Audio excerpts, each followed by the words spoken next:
Oh, boy.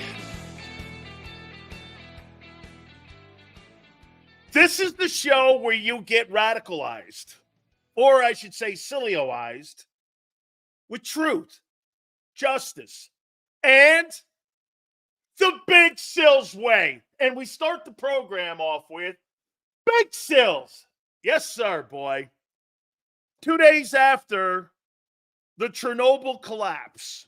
By the way, the National Football Show is powered by our friends at BetUS. Thank you, guys. We appreciate that. We appreciate you going to the website, too. How you feeling? You all right? How you feeling? I got a little note here to start the program off. This goes to the general manager of the Philadelphia Eagles. So let's put this in proper context. Okay. You fired Sean Desai. You fired Matt Patricia. You've hired Vic Fangio. And your defense still sucks. Take a look at these Baldy numbers here. Washington Commanders, 4.6 yards against your defensive front, which is the best in the NFC East. Cowboys are at 4.9 yards against the run. The Giants, the fucking Giants, are 5.3 yards a carry against their defense. The Eagles, 6.4 yards against the run. It's the worst in the NFC, and it's the worst in football, especially for a contender. Especially for a contender. By the way, all Super Chats go to the top. We stop what we're doing for you guys on Super Chats. Amazing yesterday in the like. Please hit the like button. What do you think about Nick and Jalen and what they had to say? I'll get to those two dudes. I'll get to it. By the way, Xander Krause, as he always is at 3:30. Mark Holmes and Philly 500 will do Battle Royale. Who is not feeling the best, or who's feeling the worst, I should say? Philly 500 at 4:30, or the resident Dallas Cowboy honk, Mark Holmes, at 4:30. Then we will have on the legend himself, the voice of the Philadelphia Eagles, Merrill Reese. That will be at 5:30. We have a packed show. Get in where you fit in. This is your show. This is your show around the country, and most notably in Philadelphia. It's the only place you really don't get blocked. It's the only place that's not going to let you go on the flagship station and sit there and make excuses up for 3-4 hours.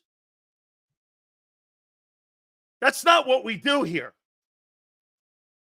By the way, Cowboys, you got Baltimore. Two teams in dire need of a win. And you have Saints and Eagles. We have so much to get to today. But seriously, hey, Howie, maybe it's not the coordinators, dog. Maybe it's your ass.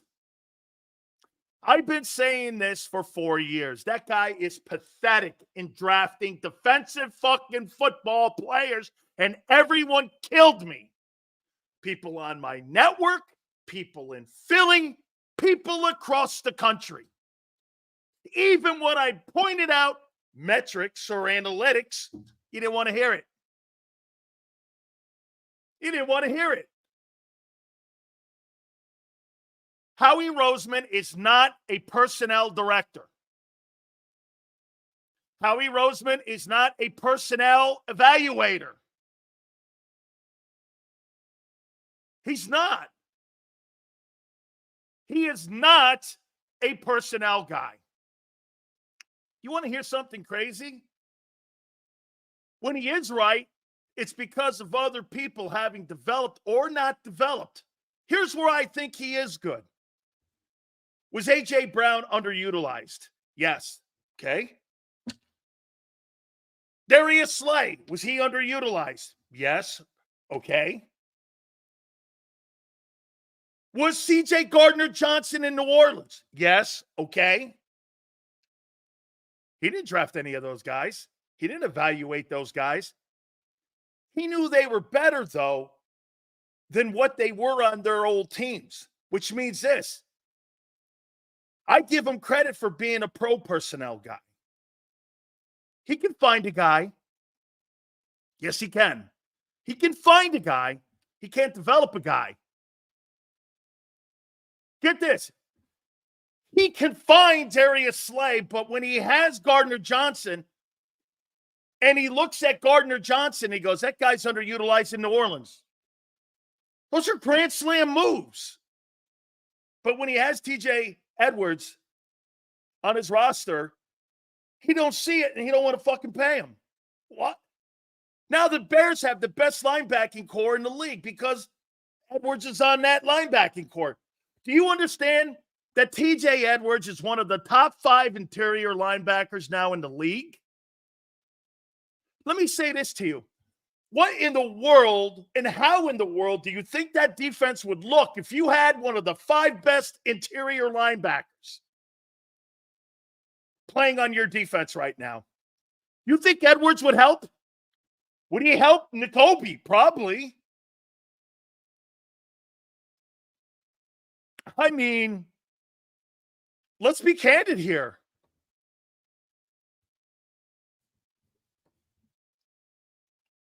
It's not the coordinators. It's Howie Roseman. As much as you want to blame Vic Fangio, that's the new thing going on. Vic. It's not Vic. It's not Vic. You knew what his style was and you knew what his scheme was. You can't blame that guy. You cannot blame Vic Fangio. Does he bring pressure? No. You knew that. Get this. Think about this for a second, Xander. Everyone, think about this. When you hired those inexperienced coordinators a year ago, you knew who they were. They had no experience. They had none. You put training wheels coordinators around the defense and around Jalen Hurts. You knew who they were. I always go back, who hired them? Well, Stills, our coordinators were poor a year ago. Okay? Are you sure about that? Are you sure? Or is it the talent? Here. How talented do you think the Eagles are offensively? I'm not so sure anymore. You can't beat Atlanta? If A.J. Brown's not on the field, your offense falls to pieces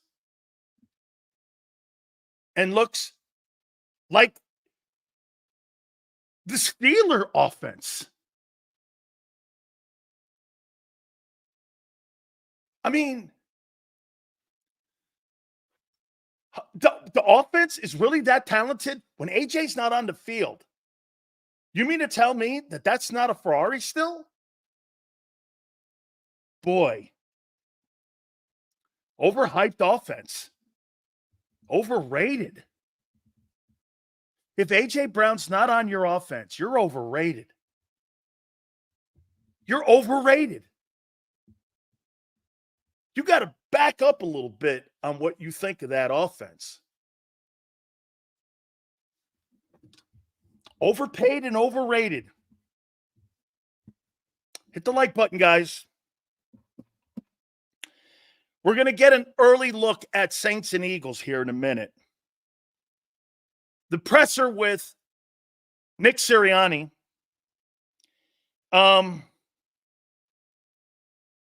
How about this one? Let's start it with this. How many people had a problem with the coaches not talking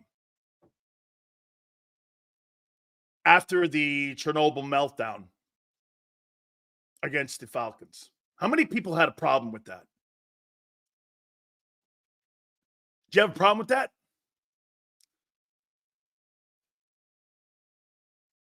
Do you have a problem with it?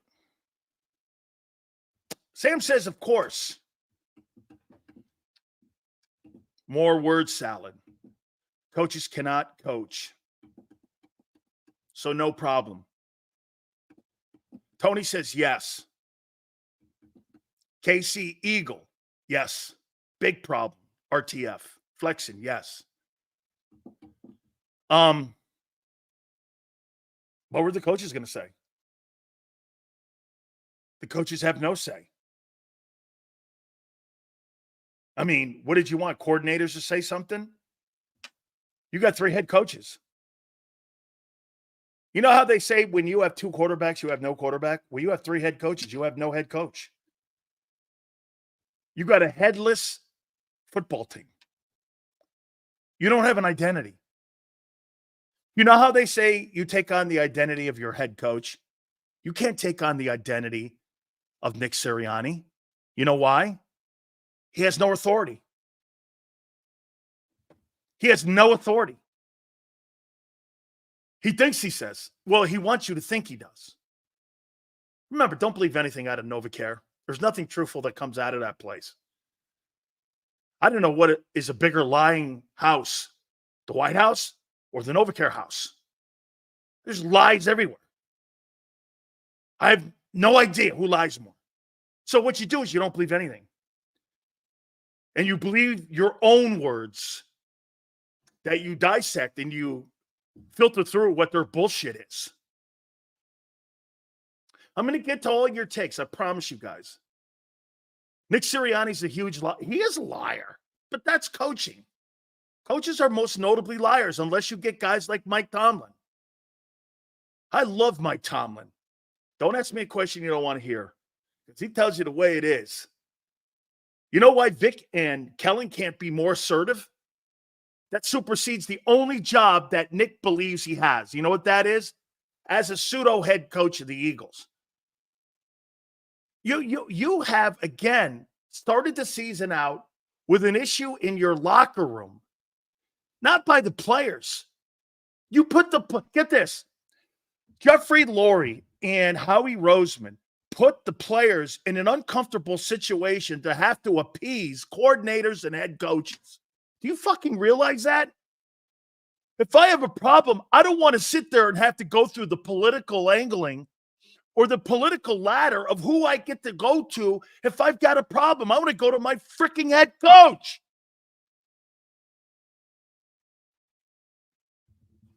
I mean, what are you doing?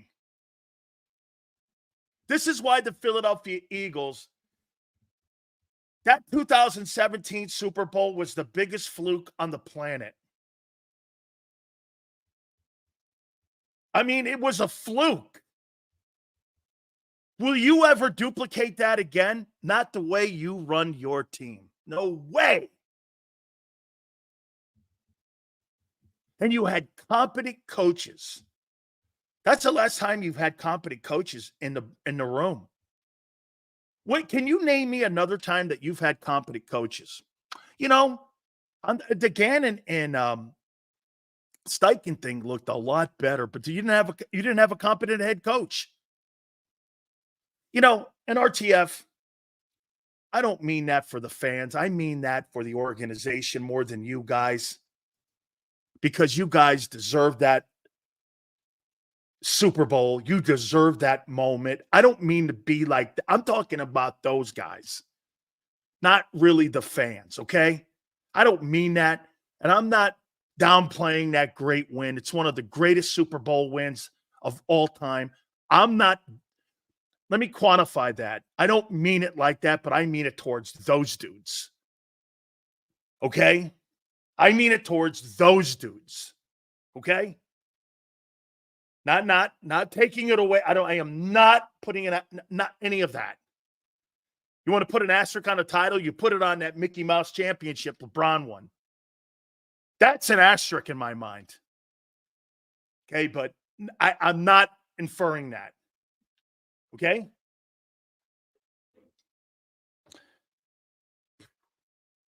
Just listening to these people talking, there is a lot of this, including the quarterback. Shut the fuck up. Shut up. I'm sick of it. By the way, excluding John McMullen and a few other guys, those are the worst reporters that cover a football team in a major market, in a kick-ass market like Philly I've ever fucking seen. Those questions to Nick today were T-ball. I mean, you could have played T-ball with some of those questions today. It was pathetic. It was pathetic.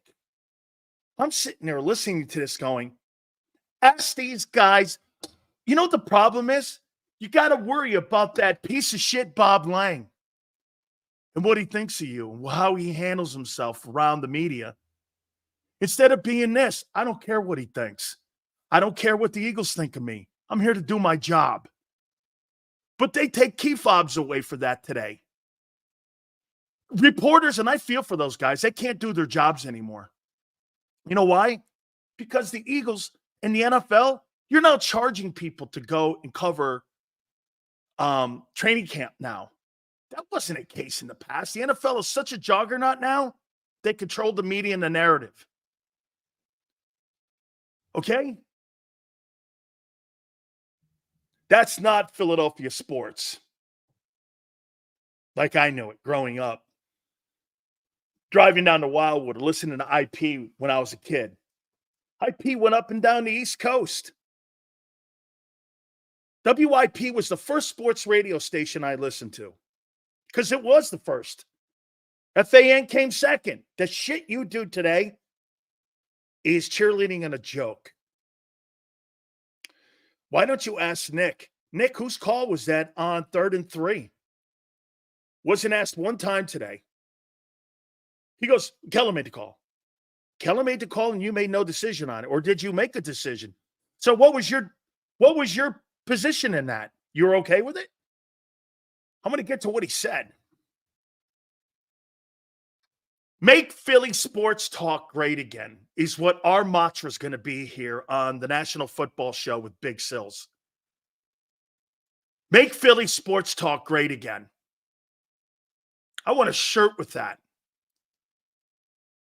Make Philly sports talk great again.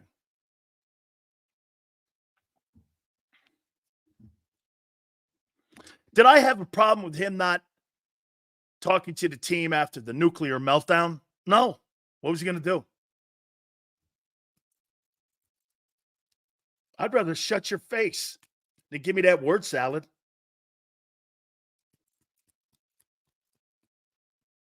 Flapping your gums. A lot of gum moving, including the quarterback. Stick of his face, too. Dude, I don't care to like Jalen Hurts, and I don't care to like Nick. I care to cover your team, and let's go win. If Jalen was my friend, that'd be a different story. He ain't my friend. I don't want to be his friend. I want you to be the quarterback of the Philadelphia Eagles. I don't fucking care what you think of me. I don't care what Nick and the Eagles think of me. Win games.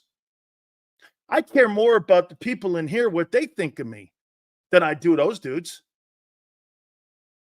I have nothing in common with those guys.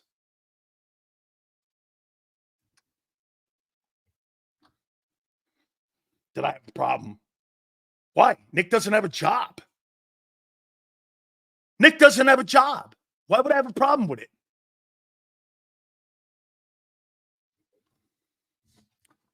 So let's get to the word salad.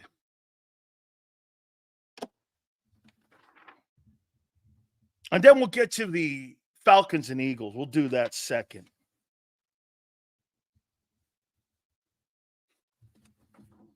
Here we go. Nick Sirianni.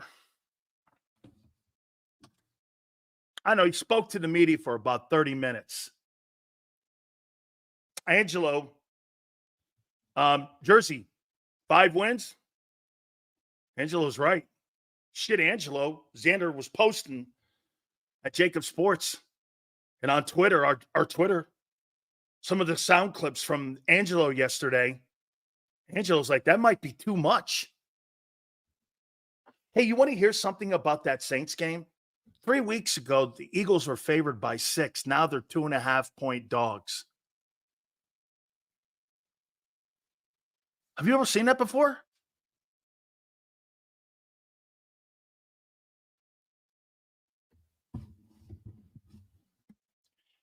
I mean,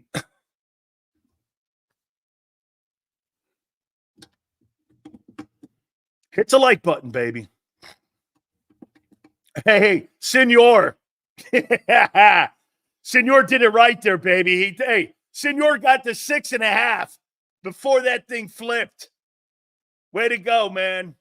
Hey, way to go, Senor. Good move for you, dude. That's a hell of a move. Welcome aboard, everybody. By the way, I see a lot of new names in here. We appreciate that. And if you are new, throw your name up, man. I'd like to see if you are new in here. Thank you very much. T. Washington. No AJ. No AJ in a shit defense, T. Washington. Please, guys, do me a favor. Hit the like button and do me a favor. And just keep giving us an update because I want to know where we are. You guys were great. Got over like 600 already from yesterday's show. Preach Father Sills. You know what's cool about Senor? He and I bitch at each other like Prince and going back and forth, man. I love you guys. I really do. I fucking love you guys, man. And you know what's great about our people who watch us? Xander will tell you too. You know what's great? Nobody gets offended in here. Nobody gets offended. Okay? Nobody gets offended. Everyone's like, fuck you. No, fuck you. Hey, Sills, want to have a beer? Yeah. Yeah. Prince goes, I don't love men. Come on, princess. You know you do, honey. You know you love Big Sills and my girly figure. Come on, man. You know that, big dog. Xander got called Sileo. Hey, James, I heard that we've radicalized Xander Krause to where John now McMullen is going, you got Sileoized. What happened? What happened to my Xander? You hang around enough with Big Sills, man. Truth, justice, and the Big Sills way. How you doing? Hey, hi. How you doing, man? Appreciate you coming aboard and being with us here, man. Thank you. Okay, thank you. Shut up, Prince. Kiss my ass. Xander had to see it. Forte, that's funny. Oh, man. Sileo, who asked how tall you are? Princess, believe me. Sileo, Dan, how tall are you? 6'1.5". I've got a girlish figure. I've got pretty big feet. I got 18 feet. So, I mean, you know what that means, Prince. We're getting a beatdown, Sil. Saints drop a 50 burger. Hey, I got you. Thank you, Gusto. Hey, Prince, I got size 18 feet, and I'm 6'1.5". You know what the feet mean. If you're looking at small hands Pickett, you know what big feet Sills means. How you doing?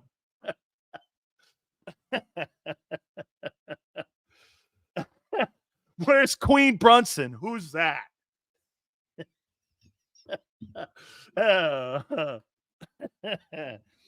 All right, man. Let's move on here.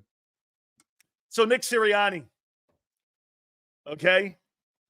Nick Sirianni. Hey, the 3 Georgia guys. That was a good question. I won't lie. That was a good.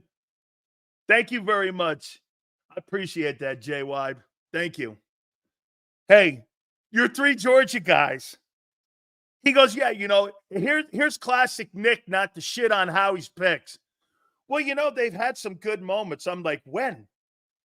And, you know, they've had some bumps. That's what you call giving up 6.5 yards a carry? Bumps? He calls them bumps. And you've got the 32nd worst defense in pro football. they've had really good plays and bumps. Really? Okay. I'm trying to figure out the good plays. Okay. Carter had a sack.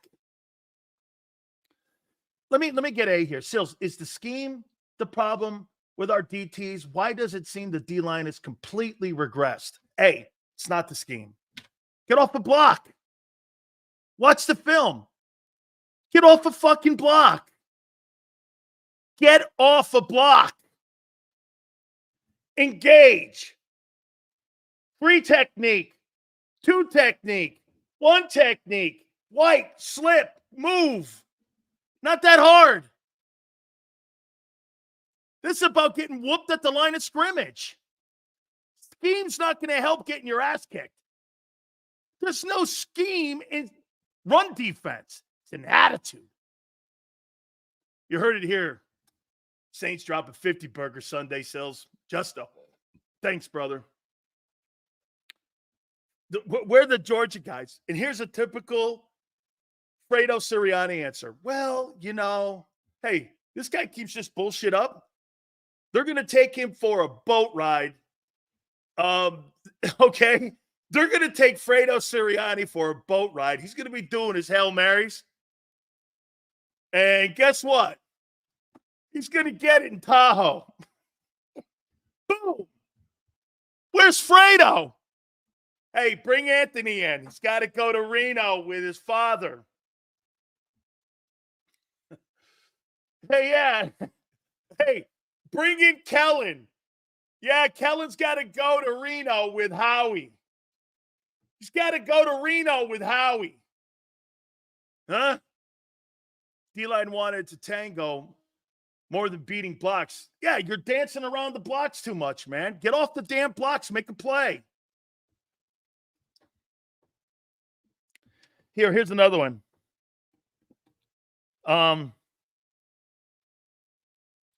So it's a collective conversation late in games on what we do, and we start that conversation on Tuesdays. Mitchell, Sills, the best. I've seen cover football all around, and the realest because of you. ESPN and all that other shit gets no play on my TV. I love the truth. Thank you.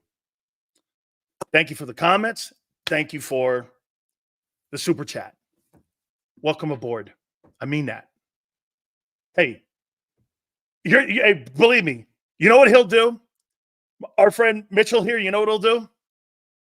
That guy will later on in about an hour throw a rock at me.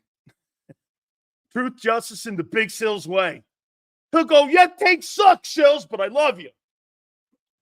That's the kind of people we love here. Even you, Joe Ho. Yeah. This guy here I give a ton of shit to, but he's here every day, and you know what that means? I respect the shit out of him. Except for Prince. I don't respect Prince. I'm starting to get there with Twiz, too. Twiz, you started a lot of shit that I haven't forgotten. Okay? Don't worry, man. Flexing, you and me are boys. The rest of these guys, I don't know. 3rd and 3. Here's Fredo Sirianni. Yeah, we all had a decision in it. We all had to make that.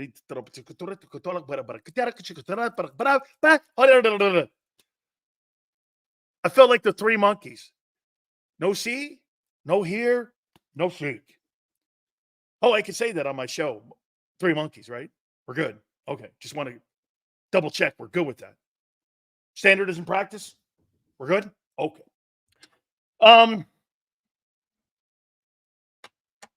Hit the like button. Got a lot to get to. Oh, I got a doozy here for you too. He goes, here. It was cool with the call on 3rd and 3. And this is what he said. He goes, he asked Julian Laurie to get me statistics on what you do on 3rd and 3 in that situation. Well, he said he talks to the analytics people. Well, who runs analytics? But the owner's kid. Hey, Julian, what do you think we should run here? Can you get me all the intel for the last 2 years in that situation on what we should have done? On what we should do there on 3rd and 3 with 1:34 in the game? You're asking the kid to the owner what you should do?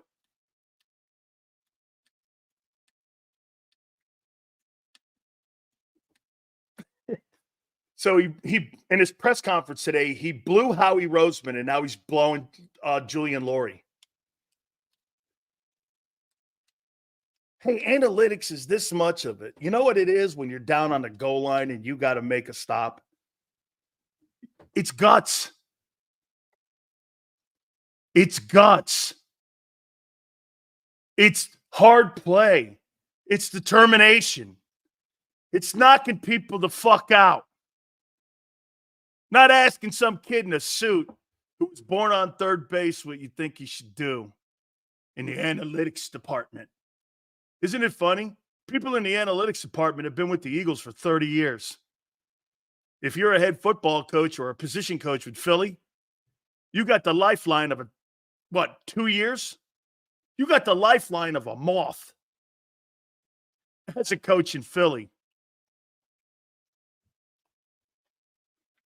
Yeah, that analytics department has more power than the coaching staff because the coaching staff gets their intel from Julian Laurie. That's why they control getting the football and throwing the football in the air.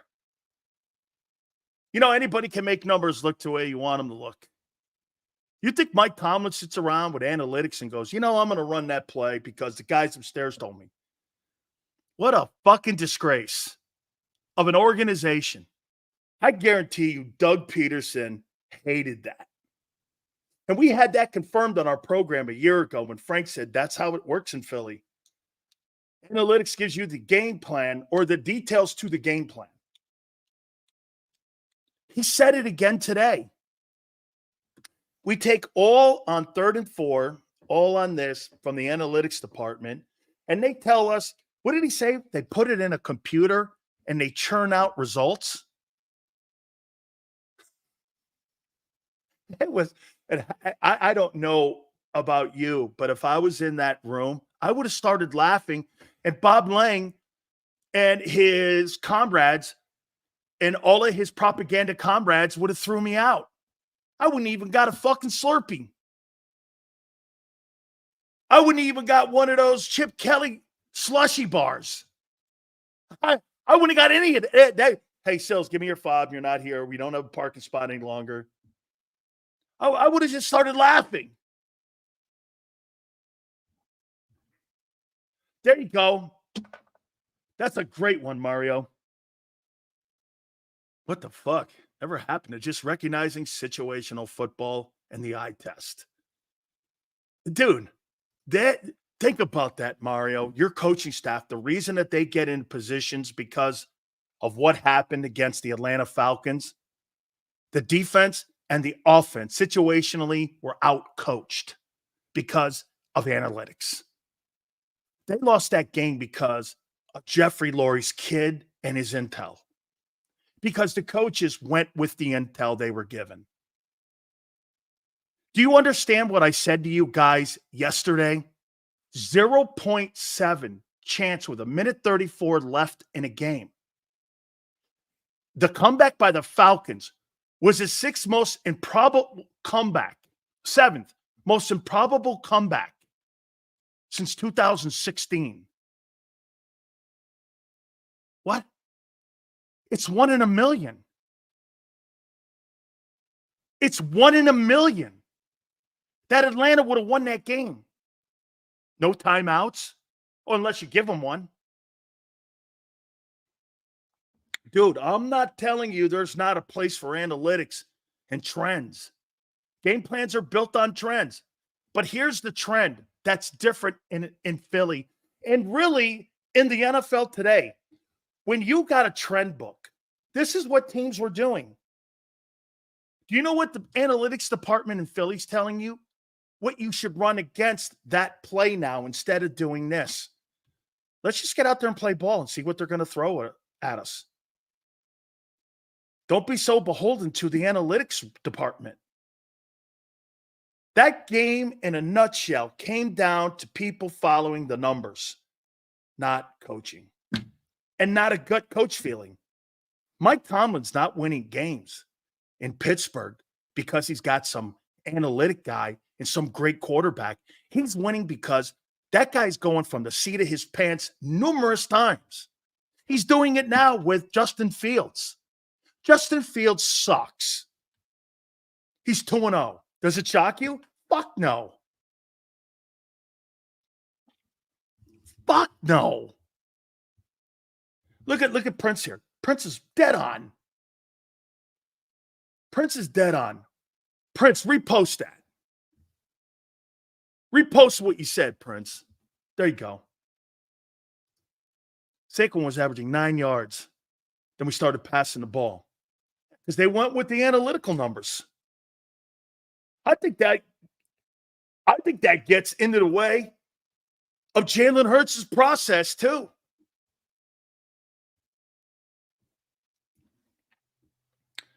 Here, he was cool with 3rd and 3, analytics department, and we put all kinds of ways in what we should have done. And it came out with numerous situations for us, and the best situation was for what we asked. So he asked the owner of the kids department what they should run each week. Small hands pick. It sucks, dude. Anything with small hands. Not winning a Super Bowl with Justin Fields. I thought Super Bowls are the ultimate goal. You're dead on. Pittsburgh standard has dropped. Let's not have a losing season versus let's win another Super Bowl. There's no question. The level of expectations in Pittsburgh has dropped. Okay? I completely agree with you. I completely agree with you.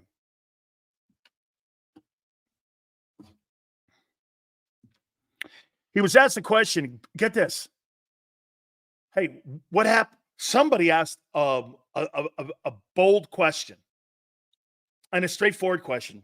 What happened to the run defense? Well, I'm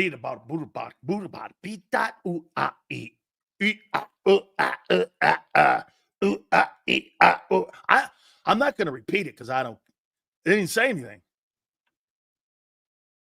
That was his answer. In my ear, hey, what happened to the run defense?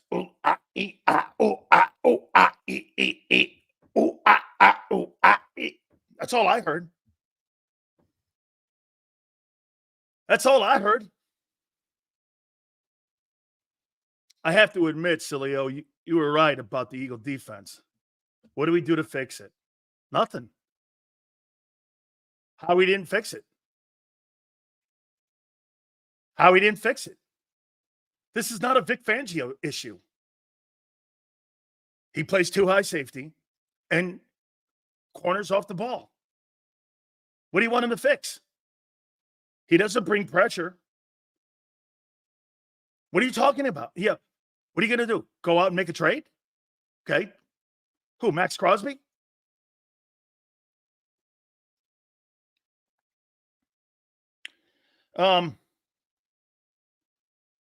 He said analytics is a piece. Really? How come all your coaching staffs get turned over every other year and the analytics department doesn't? What's the one common denominator in play calling in Philly? Analytics. They tell you to plays the run in situations instead of just using the analytics as a metric if you want to do it or not. Because get this. Let's think about this for a second. If you question the analytics department, you're questioning the Sun's owner, the owner of the Sun, or the Sun owner's son. Thank you. You're questioning the owner's son if you go against the analytics. Thank you, Busy. You're questioning Lori's son. That's his department.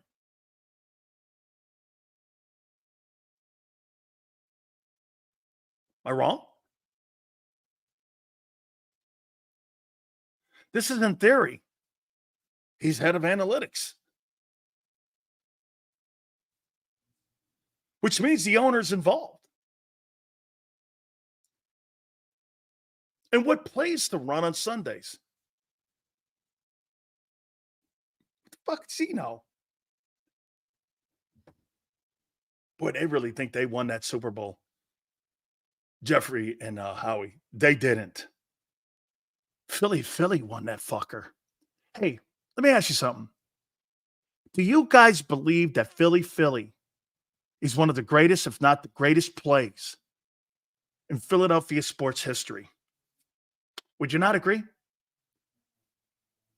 You think somebody from Harvard or from Penn came up and designed that call? The greatest play in Eagle history came from a player walking off the field and going, hey, let's run this. Okay. You think Doug was breaking numbers down on the sidelines? He had that sheet in front of him. This is a prime example of the difference between Monday night's game and you having a quality coach in the building. Here's Doug Peterson on the sideline looking at plays. He's got his glasses on. Puts him up here like this. He's looking. He's talking to Frank. And all of a sudden the player walks over and goes, I don't want to run that. Let's run Philly. Okay. And then you hear Nick Sirianni talking about, well, analytics told us that, this would work down here.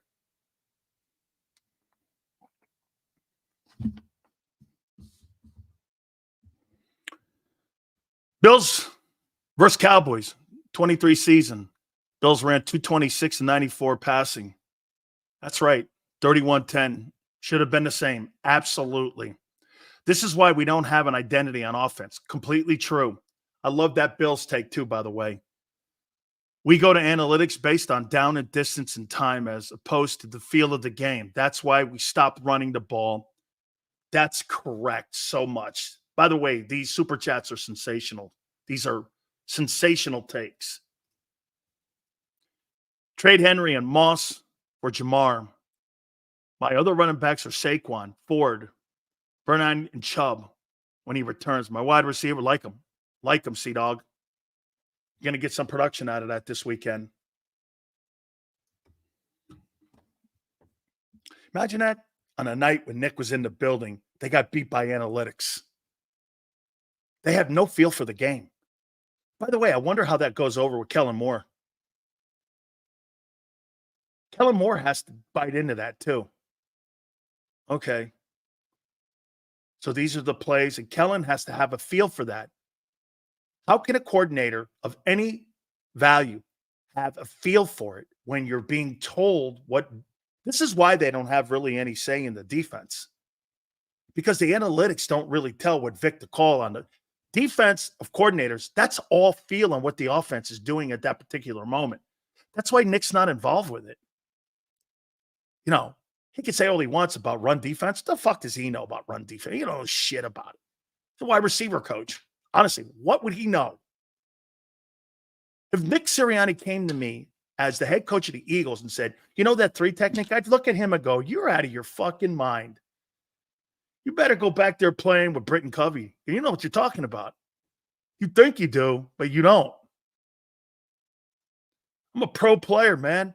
I listen to pro guys who have been in this game for 45 years, and people have played the position. I played 5 years in this league. You're going to tell me how to play the 3 technique?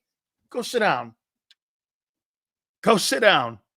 Now, Vic Fangio or somebody's telling me, or Clint Hurts telling me that my 3 technique's right and you need to shade more, I'm going to go, okay, coach.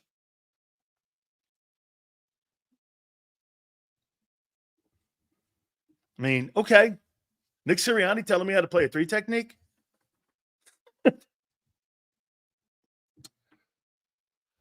One more thing. Hey, Jordan Davis, I'm just up to here with you.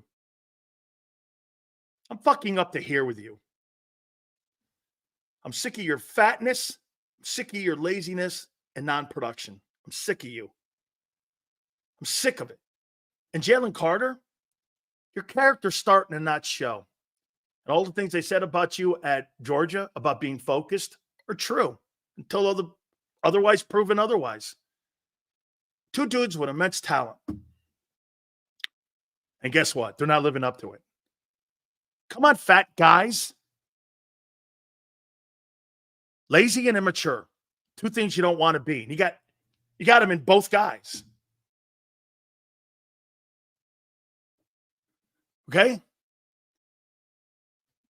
Stop being fat, stop being lazy, and stop being undisciplined. And play some ball. What else is there to say?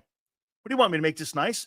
Hey, Jordan and Jalen, here, because of soft-ass America, I'll do it for some of you out there because I know some of you don't like that kind of talk. Hey, Jordan Davis, do you think you can get off a block better, please? You know, you're getting murdered at the line of scrimmage, and, you know, maybe if you didn't stop at White Castle, that would help. And Jalen, can you please show up to practice on time? Get this, it takes no talent to show up to meetings on time. It takes no ability to show up to meetings on time. And it takes no ability to be in shape. You don't have to be an athlete to be in shape. It's a desire. That's why they're not good against the run. They have no desire. I mean, run defense is about attitude and wanting to do it. What else is there? You're the 13th and 9th pick in the draft. Act like it. You guys are acting like 5th rounders.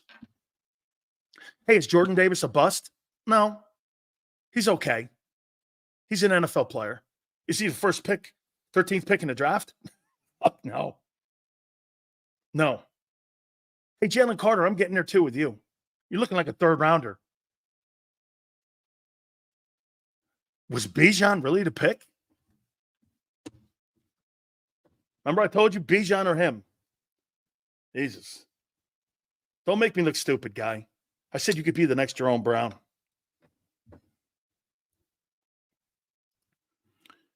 Need more Booker. He looked good against the run. I like the way he pursued down the field, too, in a pursuit angle. He really did a nice job pursuing down the line of scrimmage, made a couple plays. He played hard, man. He did. He had a little engine on him. I give him kudos. Yes, sir. Okay? Let's get to word salad Nick.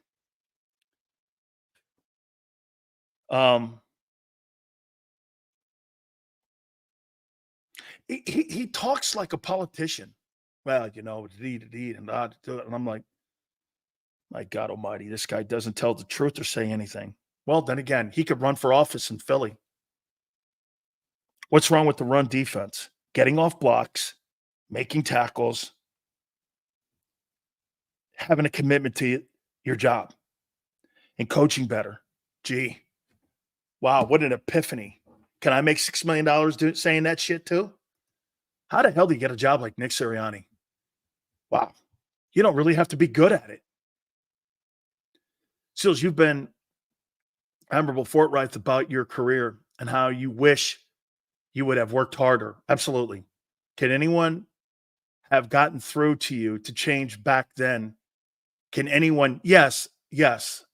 Relative. Yes. Relative. And I'm glad you brought this up. Folks, I don't come from a place of success when I'm talking shit on Jordan Davis and Jalen Carter. You heard it before with the president of the Atlanta Falcons on here. My issues weren't talent. My issues were when I got to the NFL, I didn't know how to be a pro. I had worked my ass off. My family struggled, got me there. I made it. It's a 56 player taken. As a junior, I'd gotten there. You know, getting sick later didn't help, but and then the whole thing with not having training camp, that played a factor, but it was more me. I all of a sudden, I didn't watch the film I needed. I had a ton of money. I was an NFL player. I got lost in the bullshit. Then we started losing. Then we started not producing. And I got swallowed up in it. And guess this. Get this. Should I have been bigger? Absolutely. Should I have risen above? Absolutely. Absolutely. And look at T. Cal. You're right. He's right. Boo-hoo. He's right. He's right. Boo-hoo. That's why when I'm hard on these guys, boo fucking who. Right? Boo-hoo. Hit the like button, guys, please. Give me an update where we are.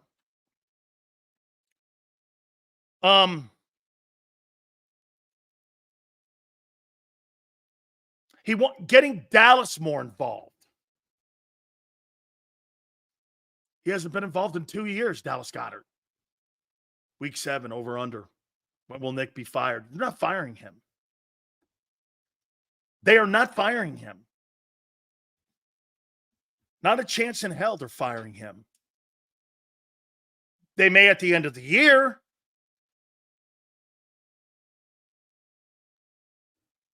Okay? A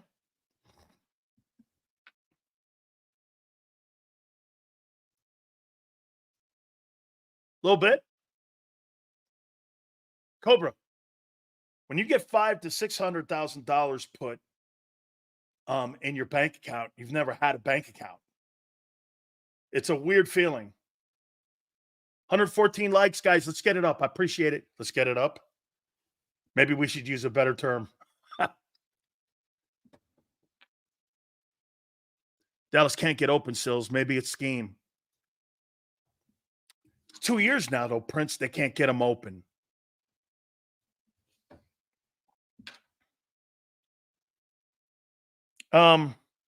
He says the Saints are explosive. Kamara's crazy great. So my takeaway from Nick in his word salad press conference as a company man. Okay? Company man. Prince, you're 100% right about the scheme. So you can't get the tight end open and you can't utilize wide receiver 3 in this scheme of Kellen Moore. Is that what we're saying? Is that what we're saying here? On a Wednesday. That's what we're saying.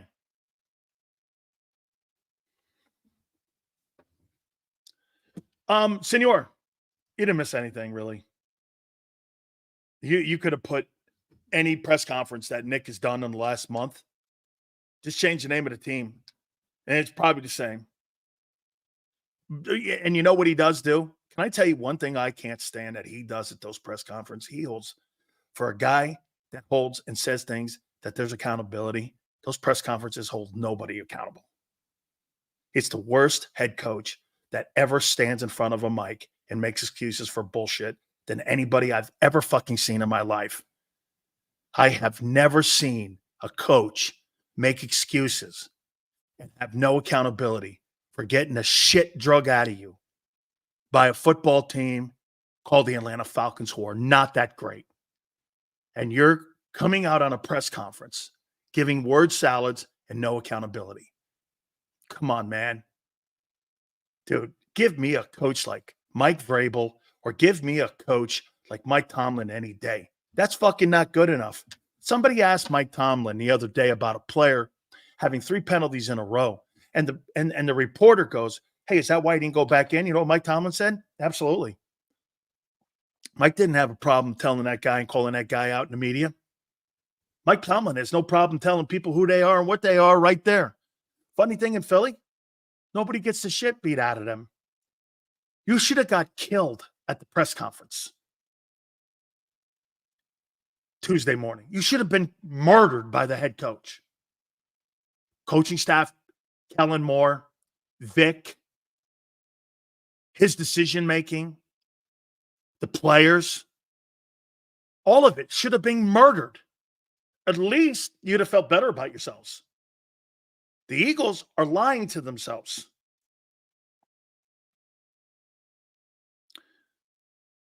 Is it scheme or Jalen not going through reads? I'm going to tell you one more time, my friend. He can't read defenses. So what do you do with a guy who struggles reading defenses? You put the RPO back in, and on Monday night, he looks just like 22 again. What were you? He had 13 carries again for 85 yards. He was sensational in that department. Jalen Hurts kept that team close because of his legs, not his arm.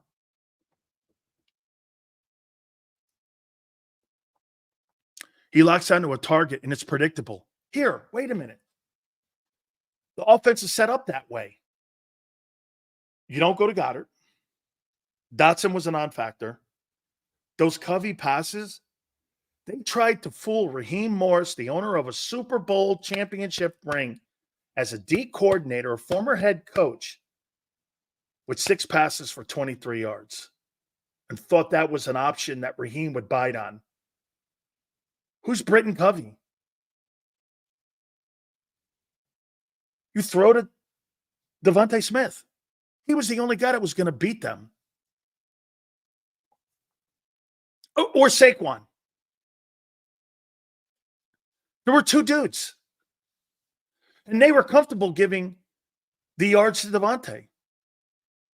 Kept him underneath. Nothing over the top. It was Barkley and Hurts' legs that kept that game close. Dude, if Atlanta didn't have poor field position in the first half, I think they beat the Eagles by 10.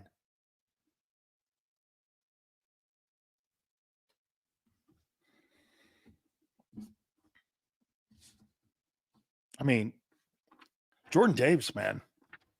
Good God. Fat and lazy. How would you like to be on a wait a minute. Let's put this more into proper perspective, too, with that Baldy stat that he posted. The Philadelphia Eagles invested a 13th pick and a 9th pick and a 3rd-round draft choice in Dean. And you're giving up 6.5 yards a carry. Are you better or worse than you were a year ago? You can't stop the run. You can't stop the run.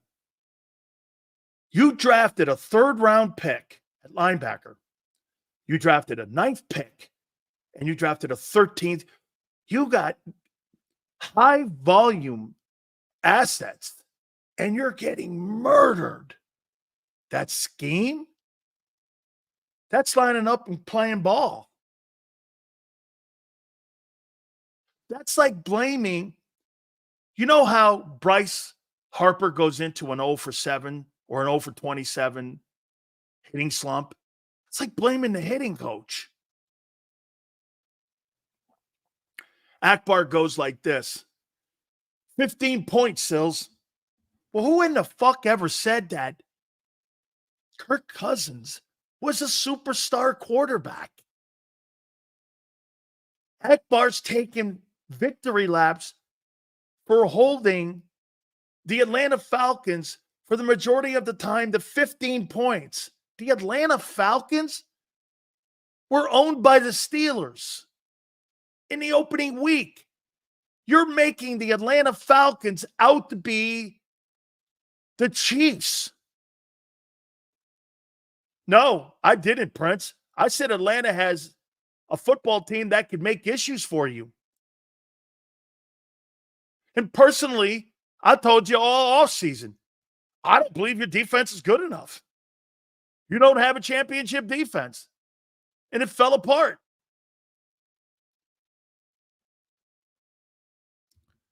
Dan Sileo, why are you hating on my guy Hurts? Hating on your guy, if you look at it that way, I don't give a fuck about Jalen Hurts. I don't give a shit about him. I could care less about his life. That's incidental to me. Win the game. Be an elite quarterback at $50 million. Stop giving me bullshit word salad like you sound like. Go play a game. I'm sick of it. I don't give a fuck about him.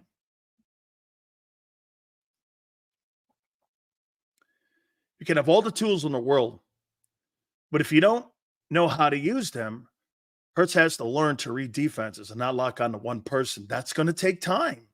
I completely agree. Let me show you something here about Niner. You think Bill Walsh gave a shit about Joe Montana as a human? Thank you, my friend. Really cool of you. Thank you. I'll give you a little bit of history. After Montana won his first 2 Super Bowls and Elway came out in 83, Bill Walsh was thinking of trading with the Baltimore Colts for Elway and giving them Montana.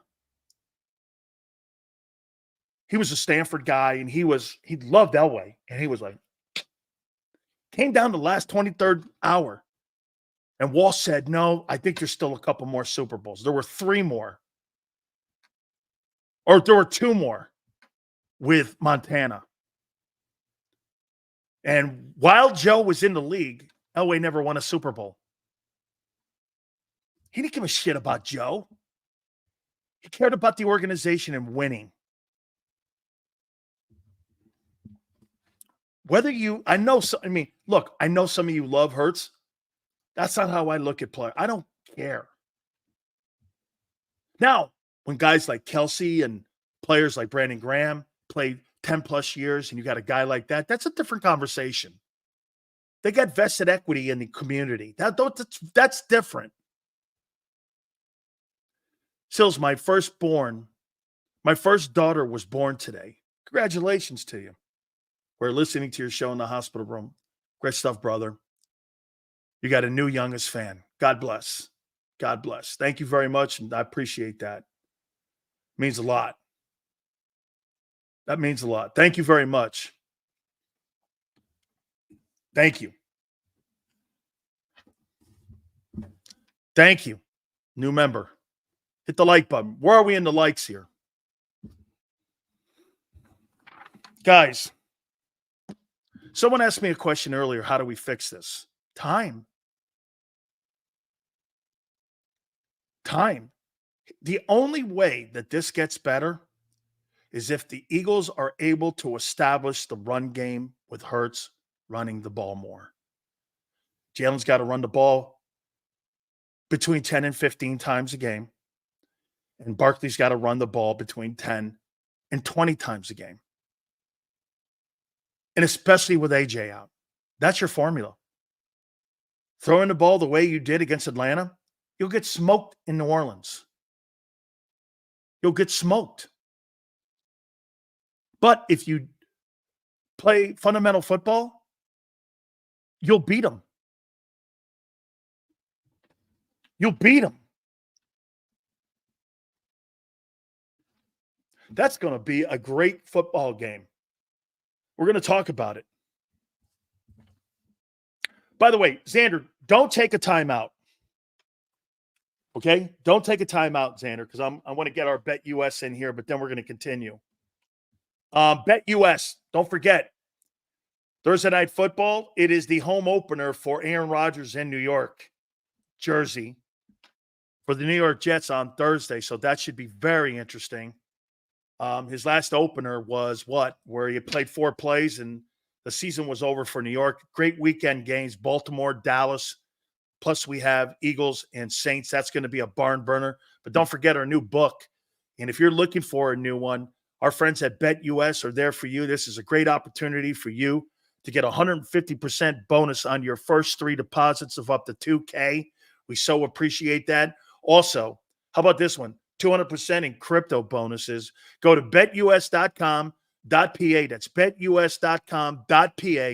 Fastest payouts in the business, 24/7 personalized service, 365 days of the year, live wagering on all major games. Make sure you log on to betus.com.pa. That's betus.com.pa. We continue. Agree 100%. Run the ball, says BMAC. Let's get into it's early. Falcons and Saints. Let me do this, guys. Ask you right out of the gate. By the way, please hit the like button. We're killing it in the like list, and I appreciate it. Appreciate it very much. You guys are just absolutely sensational. Thank you for all the new people coming aboard, too. Seals, how do you think Purdy will do without CMC and Dumbo? Not good. Not good. He's in the Jalen Hurts room. I told you he was. Was Shane Steichen really the glue that held us? Hey, you can even make the comment that so was Jonathan Gannon. By the way, look at how Kyler Murray's playing under Jonathan Gannon. Pretty damn impressive. Pretty damn impressive. You know, we may have to pump the brakes on Gannon. Arizona looks good. They crushed the Rams. I mean, they crushed the Rams. So, early, Saints and Eagles. Dennis Allen's defenses gave Tom Brady. I don't believe Tom Brady has a winning record versus Dennis Allen as a Tampa Bay Buccaneer. I don't think he won but one game. And his 2 years down there, or whatever it was, is 3 years in Tampa. I think he won one game against Dennis Allen. That guy could. Now, I don't know if Dennis Allen was the coach every year down there because I think Peyton was down there. I think maybe he was there, but he was the coordinator down there. He was the coordinator. Dennis Allen can put a defense together. Okay? Here's my question. How good are the Saints? How good are the Saints? I mean, are they this good where they scored on 14 possessions? I don't believe that. I told you Dallas is a 5-win football team. Dallas doesn't make me go, wow, the Saints are excellent. I think the Saints are good. But Dallas and Carolina, with those defenses, I'm not sitting here going, woo. Like, I think Atlanta is better than both Dallas and Carolina. I don't have a problem saying that. I don't think Dallas is good. But they're playing great.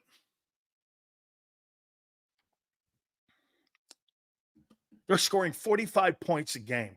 Freaking incredible. And you want to hear something else? Their old line is playing out of hand, especially the two tackles that I questioned. They're surrendering only 14 points a game defensively. So they're scoring 45 points a game and only giving up 14 points a game. You talk about getting out of the gate. Holy shit. They got a half a lap lead on a lot of the people in the NFC right now, including the 49ers and Eagles and Lions. That's pretty impressive. I mean, out of the gate, you're averaging 45 points and 14 against. That's getting it done. And you combine that with 5 takeaways. Dennis Allen's 18-18 as a head football coach. Okay, heading into this game this weekend. It's time. And, boy, I'll tell you, that Saints team looks like the Saints team I thought it was going to be a year ago. I played in that Superdome as a professional and a collegiate. Sugar Bowl and against the Saints. I'll tell you something. That ain't an easy barn to go in and win.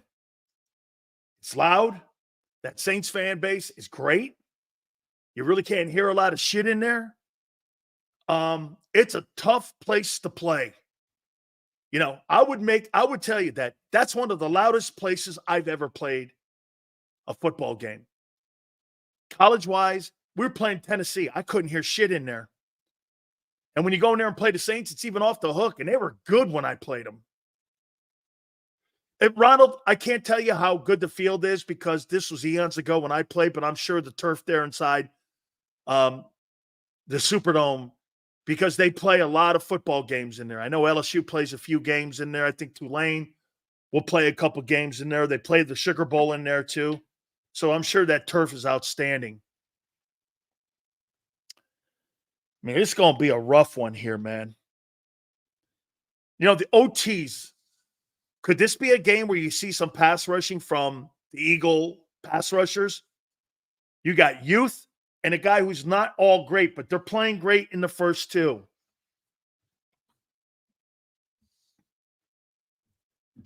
The Saints, I'll tell you, man, they got stars on every level on defense. Cam Jordan, the linebacker, Marshawn Lattimore, who's banged up a little bit. Marshawn Lattimore is underrated. He's a really good football player.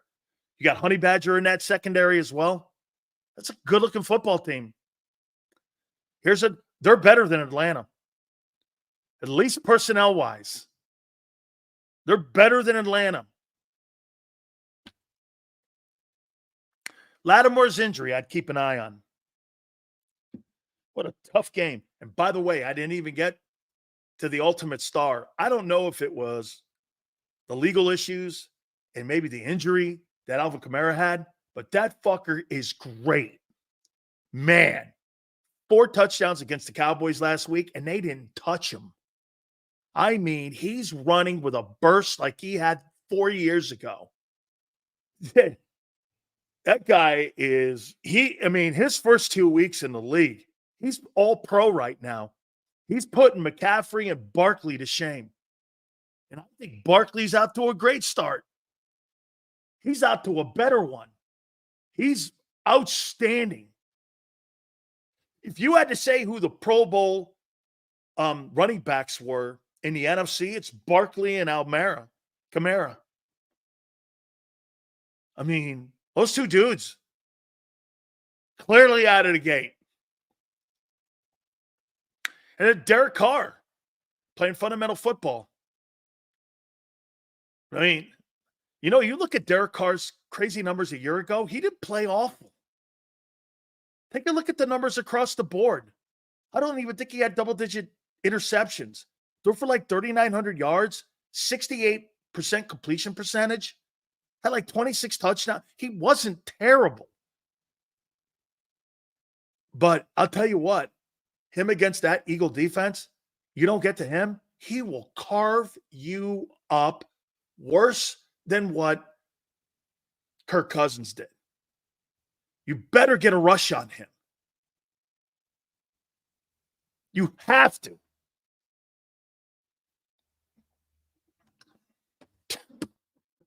Hey, you guys want to laugh? Dick Train's always there with his pathetic takes. Look at this. Look at Dick Train's pathetic take. Kamara's high mileage, easy to tackle. Fangio has the blueprint on Nola.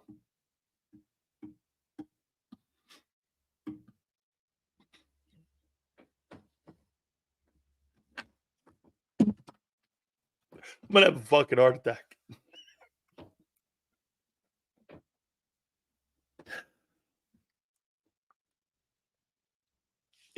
Alvin Kamara is easy to tackle.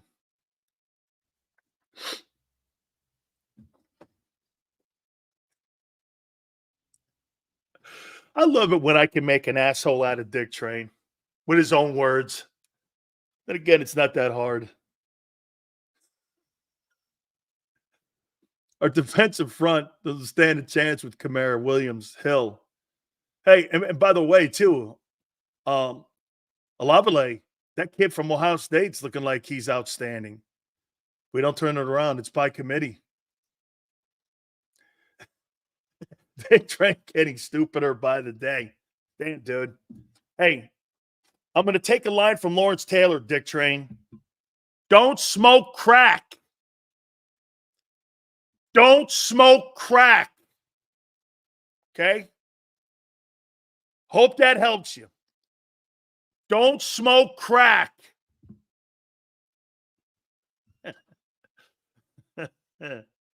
Nick's getting fired in the bye week. Are you crazy? He ain't getting fired in the bye week. That is the ultimate. Listen here, guys. Wait a minute. Hold on here. Are you crazy? Geppetto himself, a.k.a. Jeffrey Lurie. That's Jeffrey Lurie's new name, Geppetto. Geppetto couldn't carve out a better puppet than Pinocchio Sirianni. That's the ultimate Geppetto puppet. Why would I want to get rid of my Pinocchio? Why would I? Hey, Geppetto Lurie will never get rid of Pinocchio Sirianni. He will never get rid of him. Geppetto Lurie? Get rid of his lovely Pinocchio Sirianni? Never. That's the ultimate.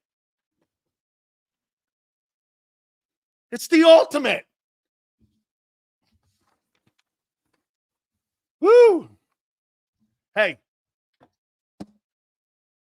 we're an equal opportunity offender here.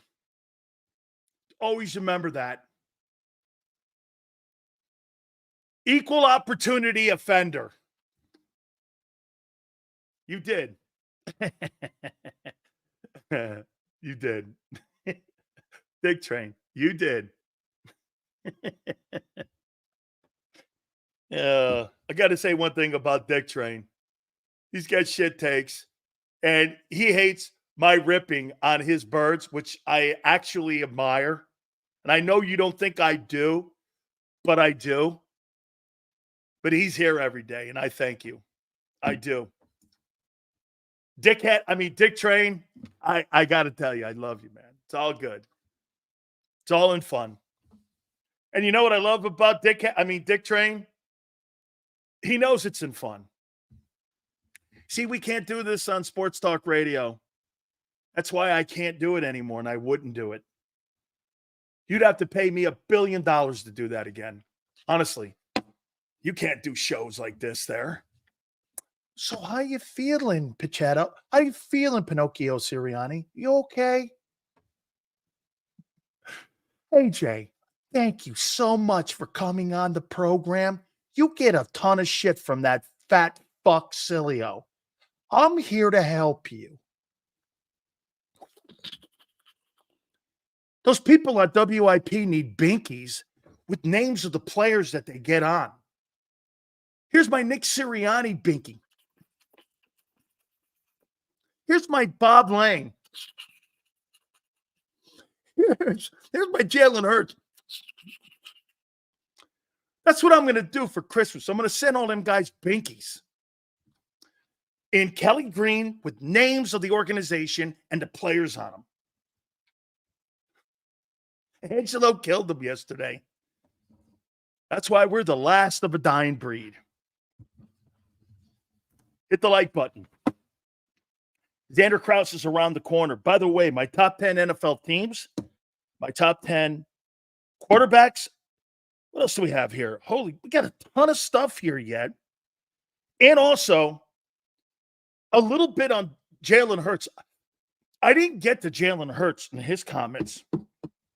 I don't really care about the comments. Did he make comments today? I don't care about it. I want to hear him after the game. Because those are the ones that are the emotional ones. The day after, you get a chance to sit down with the PR guy and the propaganda guy. Yeah, the PR guy, Hair Bob Lang. You get to sit down with him, and he writes out all the shit for you and all that. Where are we on the like list? Oh, hey. This is how I used to do my shows back in the day when I was on radio. You want to know why I was always in the principal's office? It ain't that hard. Because you know why? You know how Xander had that Swiss cheese or that no holes defense? No holes barred radio. That's what it was. 164. Let's get that bad puppy up there. I think that's okay to say on the Big Sill Show here, National Football Show. Hit the like button. Keep it here, National Football Show. He's blocked well and tries to cut through the middle. Oh! Your gut says Miami is going to win, and you should take the over. Your gut also said your NFT selfies would only go up in value. They didn't. But your head is on Sports Grid and knows the QB is in concussion protocol. The backup has a 45 QBR against the zone coverage. The New York D has the most sacks in the league. So yeah, trust your head. It's smarter to be on Sports Grid.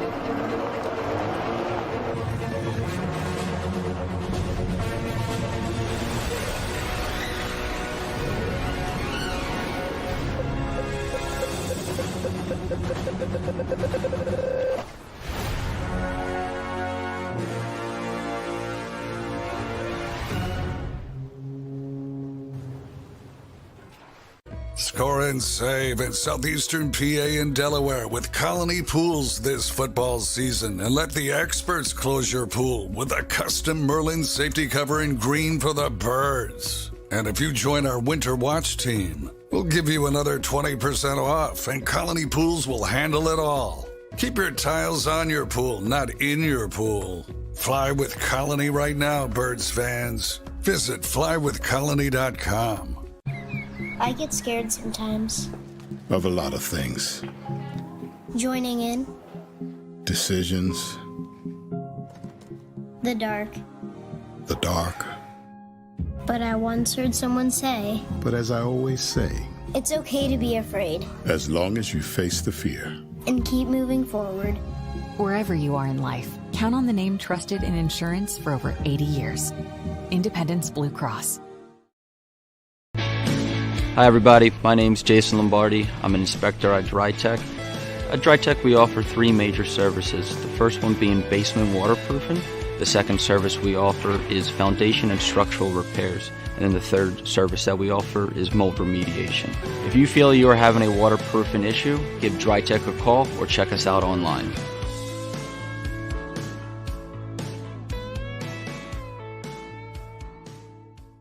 Heading down the shore, have a ball once more. Here, imaginations run wild and time stands still. Because here, you can find the best of the Jersey Shore, all on one 5-mile island. So leave the old you behind and get lost in the woods. Wild, wild, wildwood. Plan your stay in the Wildwoods today. EAGLES. Eagles.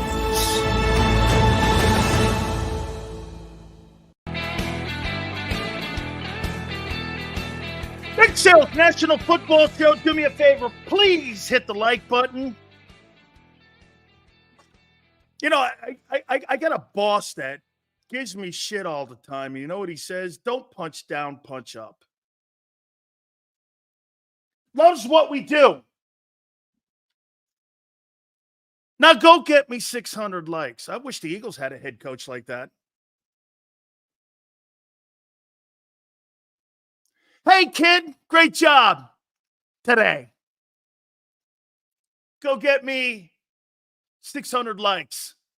Yes, sir. Well, I don't, we'll wait and see what the Georgia guys do. We'll wait and see. And let me give you a good reach around here. Yeah. Are you feeling okay, Georgia guys? I know you're Howie's boys. Go to work. Go to work.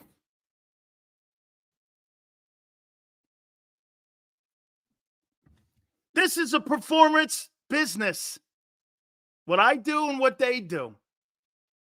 Hey, you can like people all to death. Doesn't matter. I like this guy and that guy.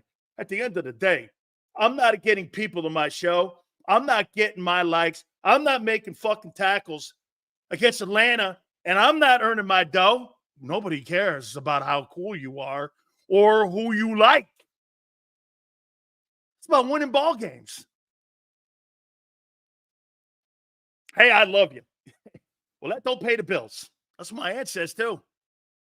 You see, one thing I was really glad. I was raised by a fisherman, fireman, and an aunt, and my uncles and all that shit. You know what that was? Black, white, nothing there in the middle, man, but a pit. I told you the story before when I got thrown out of Maryland. I was expecting to come home and have my grandpa treat me good. Damn, you okay, kid? I'm looking up at the stars. Oklahoma and LSU and Miami hadn't called yet. I'm looking up like this.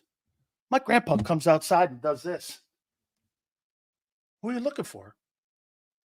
You know, I got thrown out of Maryland because I threw that guy out that window. You think he's helping? You know, I'm very religious too, by the way. We had a very religious family. If you can imagine. I can't wear a red scarf in the church. My aunt would blow a gasket at you.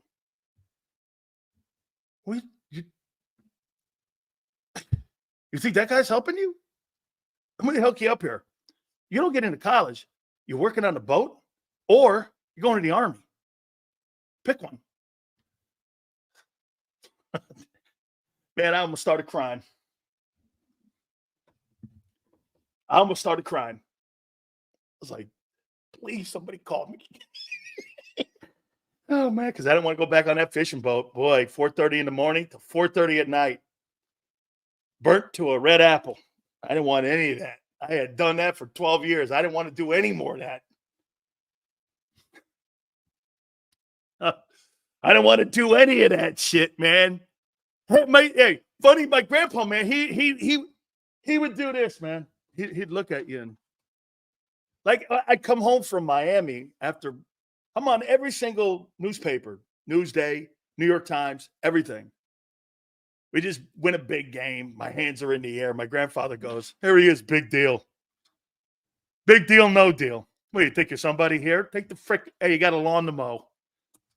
What do you, I just got off the airplane playing Oklahoma. He's like this. You got a lawn to mow. And then we're going on in the boat. Oh, man. I tell you, no good. I just wish the Eagles had themselves a coach like Big Joe. Hey, Sills, great job. Get me 600 likes. How you doing?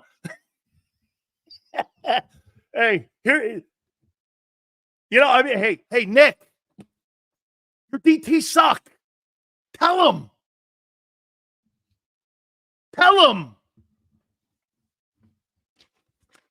Hit the like button. All right. Hold on here. You know what? I got to say this, man. I'm going to give this guy a chance. You know, when you're on a golf course and you suck as a golfer, you get a mulligan. And I'm gonna throw a mulligan out to Xander here with his Swiss cheese defense and his offense.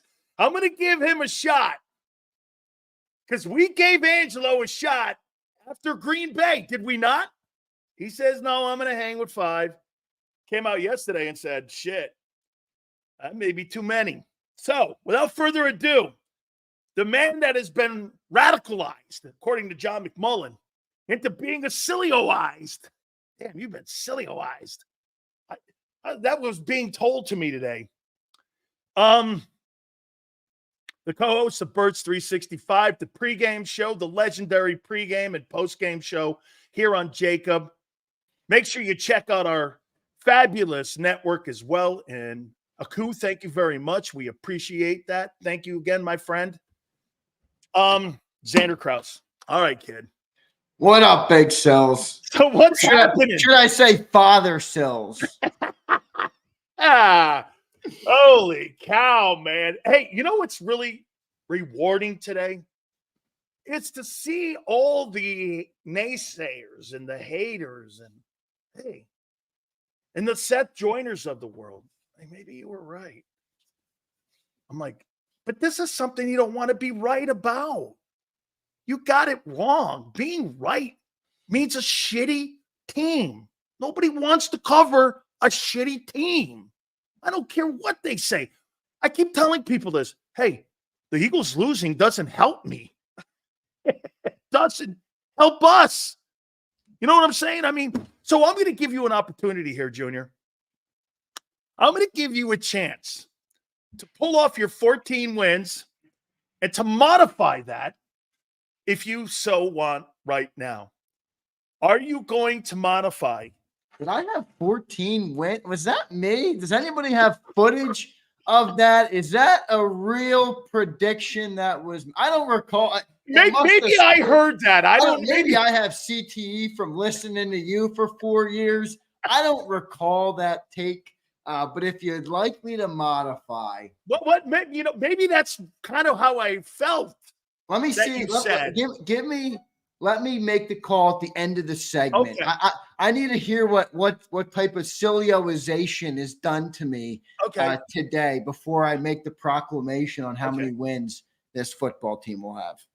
I must have radicalized here on the show in the last 4 years at least 2,000 people, including you, Princess. Not that I like you that much, but I know you're boys with Xander, so we're all right here. Well, listen, in all seriousness, man, I mean, real Eagle fans don't like watching a game like that because they know. Nope. Look, the bottom line is, and all jokes aside, it is funny though. 14 wins, looking at it right now. Oh boy!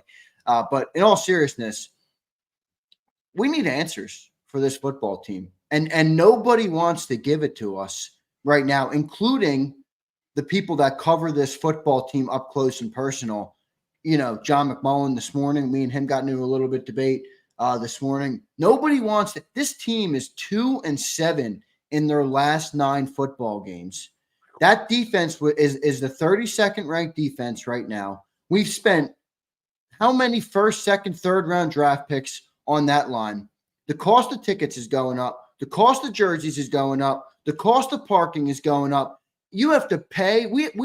It's costing more to be a fan of this football team. And we're sold the same sad song that now looks like it could be another disappointing season. Now it's early, but I'm saying for us to sit here and say, oh, we don't deserve answers, or, nobody should ask questions because it's week 2 about the putrid defense, or why our quarterback, who was paid to be an elite guy, can't be an elite guy. Like, we deserve answers. We're the greatest fans in the history in the whole world when it comes to sports fans. And they're feeding us bullshit. And if we don't like it, they're shoving it down our throats even more. So in a way, truth, justice, and the Big Sills way is right. And it's not because I'm trying to glaze you. It's not because I'm trying to make more people like your show. It's because you viewed this team and you have told me the problems that were wrong with this team all offseason. And the Eagle fan in me wanted me to say so many times, no, they're going to get it together. Hurts is going to do this. The defense is going to be this. It's all coming to fruition early in the year. Hurts doesn't look like he's made progress in the passing game. The defense looks worse than they did a year ago. We're now, as you pointed out, on the third coordinator. I mean, we're not a championship football team. That's the truth right now. Now, we're only 2 weeks in. Maybe they turn it around. Maybe it's early. I get it. But nobody wants to answer for it. Everybody just wants to say, hey, it's all right. It's early. Why are we crazy Philadelphia overreacting? No. We deserve answers for why this team is 2-7 in the last 9 games and stinks out loud.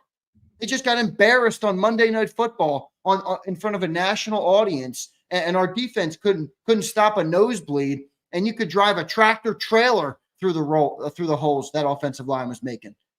We deserve answers. That's all. I stand by that. I think that's true, and people are flocking to the show right now because, in a way, you're the one who's giving them the truth, and people need truth right now. We started the program out with possibly, the crux of the problem here. And look, do coordinators matter? And does good coaching in the NFL? Of course it does. No question about it.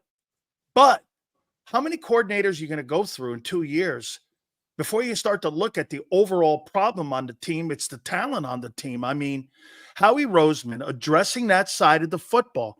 Guess what, Xander? If those two tackles don't pan out, what has he done defensively, drafting-wise, in the last 3 years that you would go, oh, that's great? Quinyon Mitchell, get this. I believe Quinyon Mitchell will be a very good – I do believe that. I believe that. Although, hey, man, it's early, right? I mean, shit, no.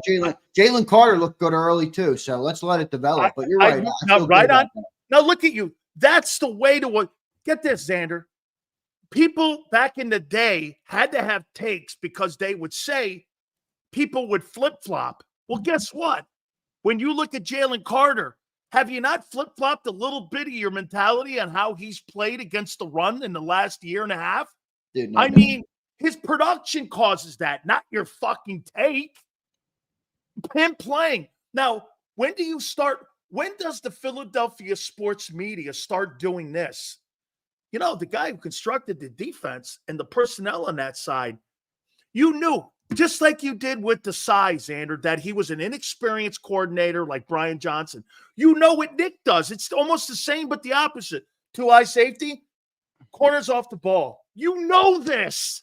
You didn't bring the personnel. You know what you needed? Brian Burns, Patrick Queen, and Xavier McKinney.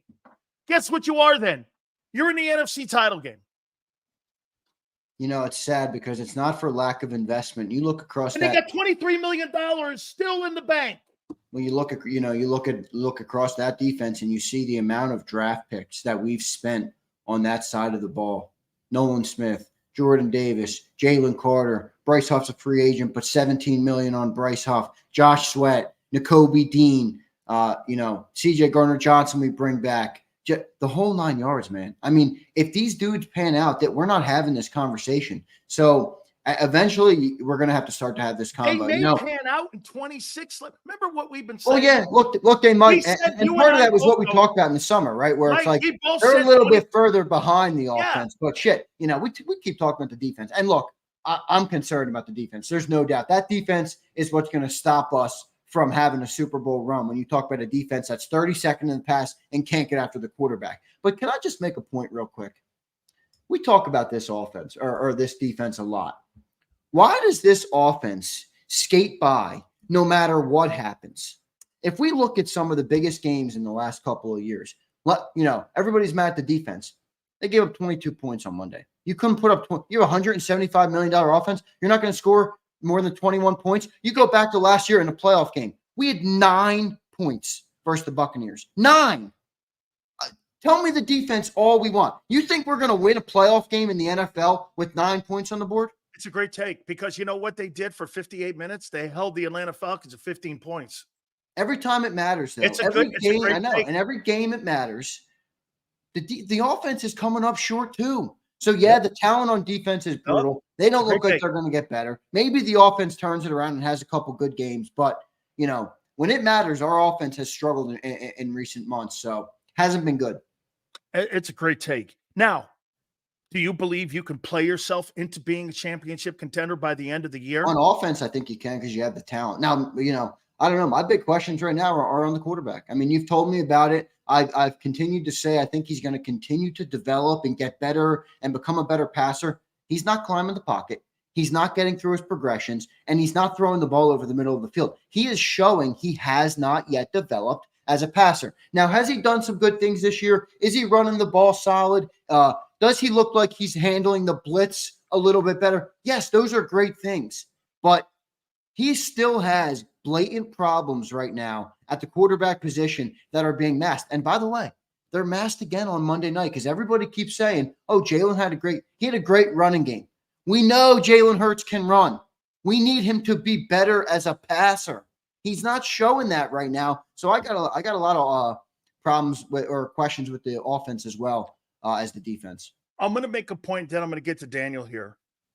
Jalen Hurts will never win a Super Bowl without a player like A.J. Brown on the team. With A.J. Brown on the team, I think he can, okay? But he's one of those guys that is not going to be a player that's going to rise above deficiencies in your huddle. If you have deficiency – by the way, I don't believe the guy in San Francisco can either. I don't think that guy in San Francisco can. Yeah, well, without McCaffrey, to your point about him, got better coaching.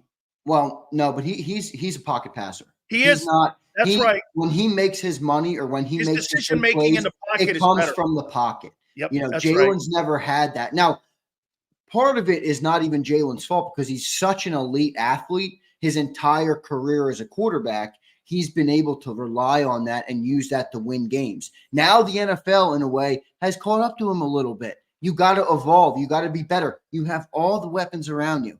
I mean, people are like, oh, watch the tape. I've watched the All-22. Big Smooth. People posted clips. Big Smooth, go watch the All-22. I did. His pocket awareness, it's brutal. We have one of the best offensive lines in the NFL, and he doesn't utilize it. He doesn't step up into the pocket and wait and find his receivers. That's what, we talk about the play calling. We're going to have another problem with play calling this year. Is this going to be another one that we blame all on the coordinator? First it was Nick. Yes. Last year it was Brian Johnson. Yes. Is it going to be Kellen now? Or is the common denominator Jalen, and the play calling doesn't look good because he's limiting what we can do by rolling out of the pocket? He's not a pocket passer. He's not a pocket passer. So, the fear is that if it's not perfect all season, if you have no injuries all season, then we can win, yes. But if one thing goes wrong, you're back to 21 points and everybody blames the defense. Look at this. Need everything to be perfect. It's a problem. Look at this, how stats can be misleading when you watch a tape.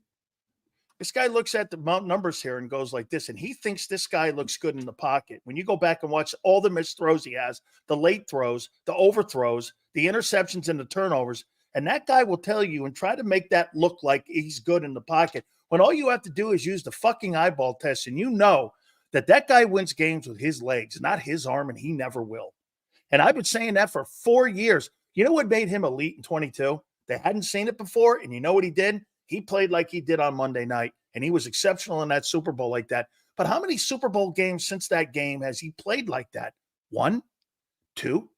He's not consistent playing at that level like that. You know why, Xander? I don't think those dual threat quarterbacks can be consistent. Look at 0-2 Lamar Jackson. He's a 2-time MVP. Yeah, he looks. Does he play? Does he play consistent ball? No. You take Lamar out of the running game, they're not beating you. He can't beat you through the air. He can't beat you through the air. I do think Jalen's a better passer. I do think Jalen. I disagree. I'm right. Traits. I think he can be that guy. I'm just saying, when you're analyzing this team objectively, and you come into the year, and part of my prediction at 14 wins was the assumption that Jalen would have made advances, especially in the Kellen Moore offense, as a more pro-style quarterback, to be able to throw the ball, to get through his progressions. Now, he's done good things with the blitz. His blitz numbers have been really good through the first couple of weeks. I think that's positive. So maybe this will continue to trend in the right direction, but it's who he is. It continues to be who he is. When the game breaks down, he can win it with his legs, but he struggles to do it through the air. I mean, look at the last play. I said everybody wants to debate the coaching decision. Should he have kicked the field goal? The play call, Saquon dropping it, the defense not stopping Kirk Cousins. The ball was in our quarterback's hands with 27 seconds left in a timeout, 15 yards away from field goal range. That's it. That's all I need to know. I'll take that scenario every Sunday. If we can't win with that scenario, then we do not have an elite quarterback. That's the truth. If you're go say to a Kansas City fan before a season, I'll give you every game this year, you'll have a chance to win because the ball will be in Mahomes' hands at the end. They will take that all day. If we can't take that in Philly because he doesn't get the job done, then we got a problem on offense. Silio's right that everything must be perfect around him for it to win. And that makes you not elite. Is he good? Yeah. Does he have talent? Of course. Yeah. Is he one of the best athletes in the world? Yeah. He is. Yeah. That doesn't mean he's a great quarterback. Hey, Aaron Rodgers is a better athlete. Aaron Rodgers is a better athlete than Tom Brady. To make him better quarterback. I will say Dallas Goedert struggled to get over. I watched the All-22 in between the two shows today, and I didn't get through all of it. So I'm going to go back to it and finish it up. But that's why I said that about Jalen in the pocket. He just continues to evade that pocket. But Prince, I will say Dallas Goedert. Because I was on Jalen a little bit where it's like, how does A.J. Brown go out and Dallas Goedert has one catch until the last drive of the. He can't get off the line of scrimmage right now for some Dallas reason. Goedert had no separation in that game. Hey, He Prince, was not getting that's a open great at all. observation. I watched that. And Dotson is Prince. Look, I said that about Dotson before the Does game. he have an ankle injury or something? He can't get off the line of scrimmage. Goddard? Yeah, maybe. I don't know. He's had a problem. Get off the line of scrimmage to save his life right now. And dude, Dotson had 25 pass routes. He had how many targets? 7, 6. Had one catch. See, this is the type of comment that drives me nuts. Shonsky says he wins if Barkley catches the ball. Okay, Shonsky, you're right. All right, let's take that in. You're correct. But if you're going to play coulda, shoulda, woulda, or the if game, we also win if Jalen understands the moment and gets 15 yards in the last 25 seconds with a timeout. You also win if he does that. Our star quarterback had the ball in his hands with a chance to win the game. And it's Atlanta. Why is it only on Barkley? Why is it only on the coaches? Why is it only on the defense? In the NFL, elite quarterbacks rise you above bring you up against the odds. They are the difference maker for your team. They elevate the players around them. Jalen Hurts does not elevate the players around him. I mean, how can he elevate the players around him when his game doesn't get better? And when you take one of those players off the field, his game gets worse. I mean, A.J. Brown and Devontae Smith had career years. Hurts had a 15 turnover season in INTs alone. And in the last 19 games, he's had 24 turnovers. So you could also say that the Eagles agree with this line of thinking more so than them thinking he's elite. I mean, look at how they've stacked the offense. We came into the year. This defense is right now the 32nd ranked defense in the NFL. And right before the year started, Howie made a trade. He didn't make a trade for somebody on defense. He made a trade to add a guy to the $180 million offense. Doesn't that tell you that Howie knows that offense needs to be stacked to the gills to win? You don't see Kansas City. Kansas City's getting rid of guys. They're like, we got to spend more on defense so that we can have a championship roster, because we know no matter what happens, Patrick Mahomes is going to take us over the top on offense. We don't have that luxury right now in Philly. We just don't. A.J. Brown goes out and we scored 21 points versus the Falcons. Raheem Morris had a way better game plan for us, and Hurts was forced to beat him with the legs, And to his credit, he did a good job, but I'm looking for progress in the other areas that I've yet to see, and I think it could come back to bite us late in the year. Do you think Jalen Hurts can lose that locker room not having A.J. Brown on the field if they get worked over again in week 2 by New Orleans? No, I don't think Jalen Hurts is going to lose the locker room. I think in a How way. about losing some confidence in him on being able to carry the football team if things aren't what you just said? Perfect. Yeah, I think potentially, but I think inside that locker room, they do have a respect for Jalen Hurts. I think he's well liked among his teammates for the most part. Now, maybe there will be people who are, Dallas Goedert might be upset with him, right? He doesn't feel like he can get the ball, although Dallas has to do a better job himself. I don't think, though, it'll get to that. I think from a locker room standpoint, they're going to ride for Jalen Hurts because I do think he is a guy that resonates with his people. I really do. I think from that perspective, I don't have worries about Jalen. I think the locker room stands with him, and I think they probably will till the wheels fall. Let me tell you how far that goes, though. I think Nick would become the scapegoat much before Jalen would. Let me tell you how far that goes, though. Okay?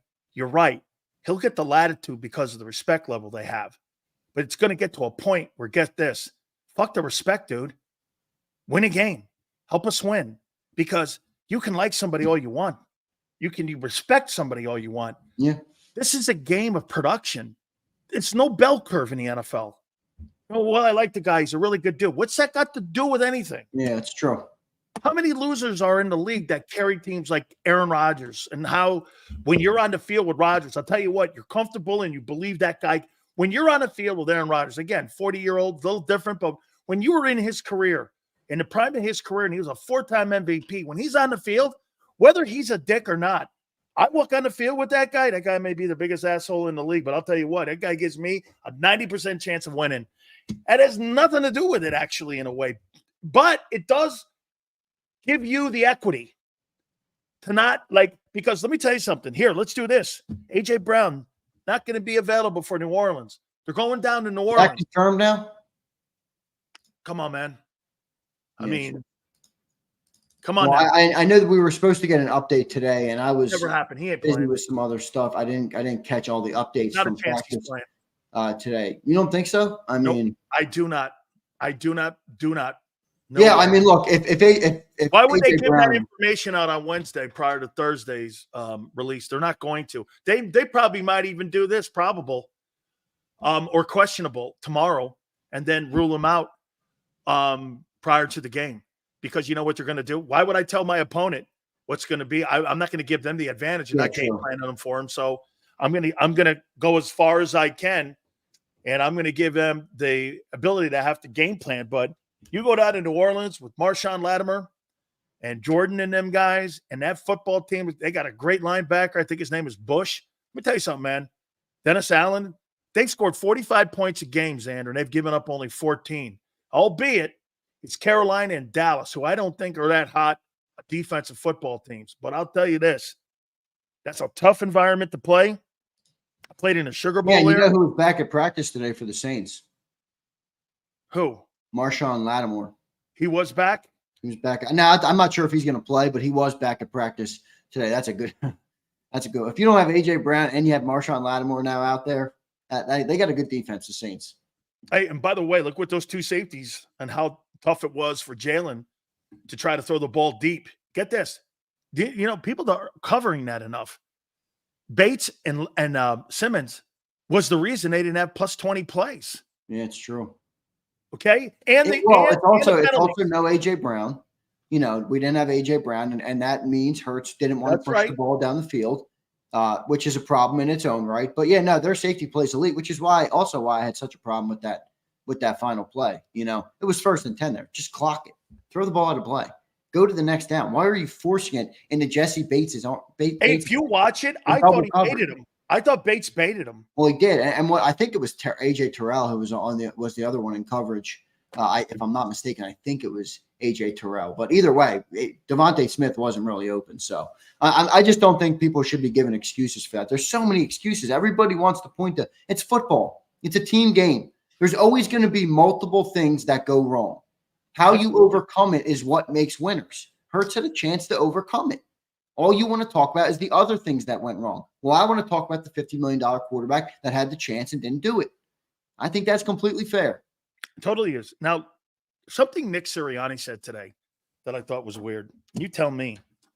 So he was asked a question by one of the reporters that said, "Hey, Nick, what went into you in that 3rd and 3?" He goes, "Well, I had the analytics department go through scenarios down there. We plugged in a whole different bunch of scenarios the last 2 years and what would be the best formula for us, because, you know, this is what we do. We play out scenarios like that on Tuesday, Wednesday, and Thursday." And I'm paraphrasing this. And he says, so we go to the analytics people. He means the owner's kid. And the owner's kid gives him intel from his department because he's the head of it. Julian Laurie is the head of the analytics department. So they're telling them what plays that would be best to run instead of having a fucking gut feeling. On the night Nick Foles was there and Philly was one of the ultimate gut calls in the history of a Super Bowl, and you're trying to tell me analytics superseded anything. Did it also supersede in how Vic ran his defense at the end there, playing that far off the ball, and that was the analytics department? Here's my problem with the Doug Peterson conversation again and what we saw Monday. That football team today, if it's really being run by analytics and what the analytics people do, we found out this from Frank Wright last year. So let me get this right. The analytics give you all the intel on what plays to run when you're going to go situational football. They've got these plays designed that you think that you should run here in this moment, 3rd and 9, minute 34, you run this here. This is what we believe. You're going to run those plays instead of not just doing this? Nah, I'm not doing that. That's why it looks so cookie cutter. Nick answered your question right at today. He totally answered it. There's a human feel. There's no to the game, feel right? to the game. Like a human would look at that and be like, wait, there's a minute 40 left and they have no timeouts. I don't care what I do with a run. Just run the ball. Right. Just run the ball and don't fumble. That's it. And kill the clock. but the analytics says do this and do this because your percentages are this. And, the team is run by analytics in a way. Look, it's not just an Eagle problem, though. No, it's all of sport. It's baseball. It's every sport. Only in football, too. Yeah, I mean, it's all over football. So, it is what it is, man. It's the new world. It's in a way, it's kind of Howie's background too, where he came up in money and some of those other, things, not as football, not personnel related. So look, that's what dominates the NFL anymore. I can sit here and complain about it, but Nick told you the answer today. So I don't even need to answer. Nick told you. He justified the decision, not because he said that's what I felt in that moment to do because I wanted to get it to Saquon. He said the analytics told me I was right. Right. Get this. So 3rd and 3, you went off the analytics chart and said, let's run this screen pass or this flare pass to Barkley here instead of doing the right thing and taking the element of the worst thing that can happen is stopping the clock away. That play was a play that they looked at because they plugged it into a computer instead of going, here's the right thing to do. Take the element of the disaster out. If he drops the ball, fumbles the ball. There was a rule in New England. Get this, Xander. There was a rule in New England that no running back, if you got close to the line of scrimmage, was allowed to do this. Put the ball across because Belichick didn't want the element of a fumble. No matter even if you were going to, he goes, there's no reaching for the end zone. We don't want any of those mistakes to possibly happen down there in the most critical part of the game and critical part of the field. When you could probably just do that. It was a rule. You were fined. You know what he was doing? He was taking the element of disaster out. Yeah. He felt the next play would give us the best opportunity by just running it in, having more of an opportunity to. So again, you're asking the owner's kid what we should do here and circumstances in the game and situations in the game. It's not situational play calling. All right, I got 2 more for you here. And this one here. Explain to me how 3 days ago the Eagles were favored by 6.5, and now they're underdogs by 2.5. No, I think they're favored by 2.5. They're favored by so Still, it dropped. I mean, when you're home, dropped 4 points. So it's about a push game. And to be honest, I'm surprised with that. I mean, you're talking about a team that just throttled Dallas in Dallas that has a great pass rush, a lot better of a pass rush than we do. And they put up 44 points on the board. And you're telling me we're a push team with the Saints right now? I don't see it. I'm sorry. I'm sorry. I do not see it. I think that's a favorable line for anybody that's a bet. I'm not a betting man at all. I do not sports bet, so don't take my word for it. Go to betus.com and bet with them.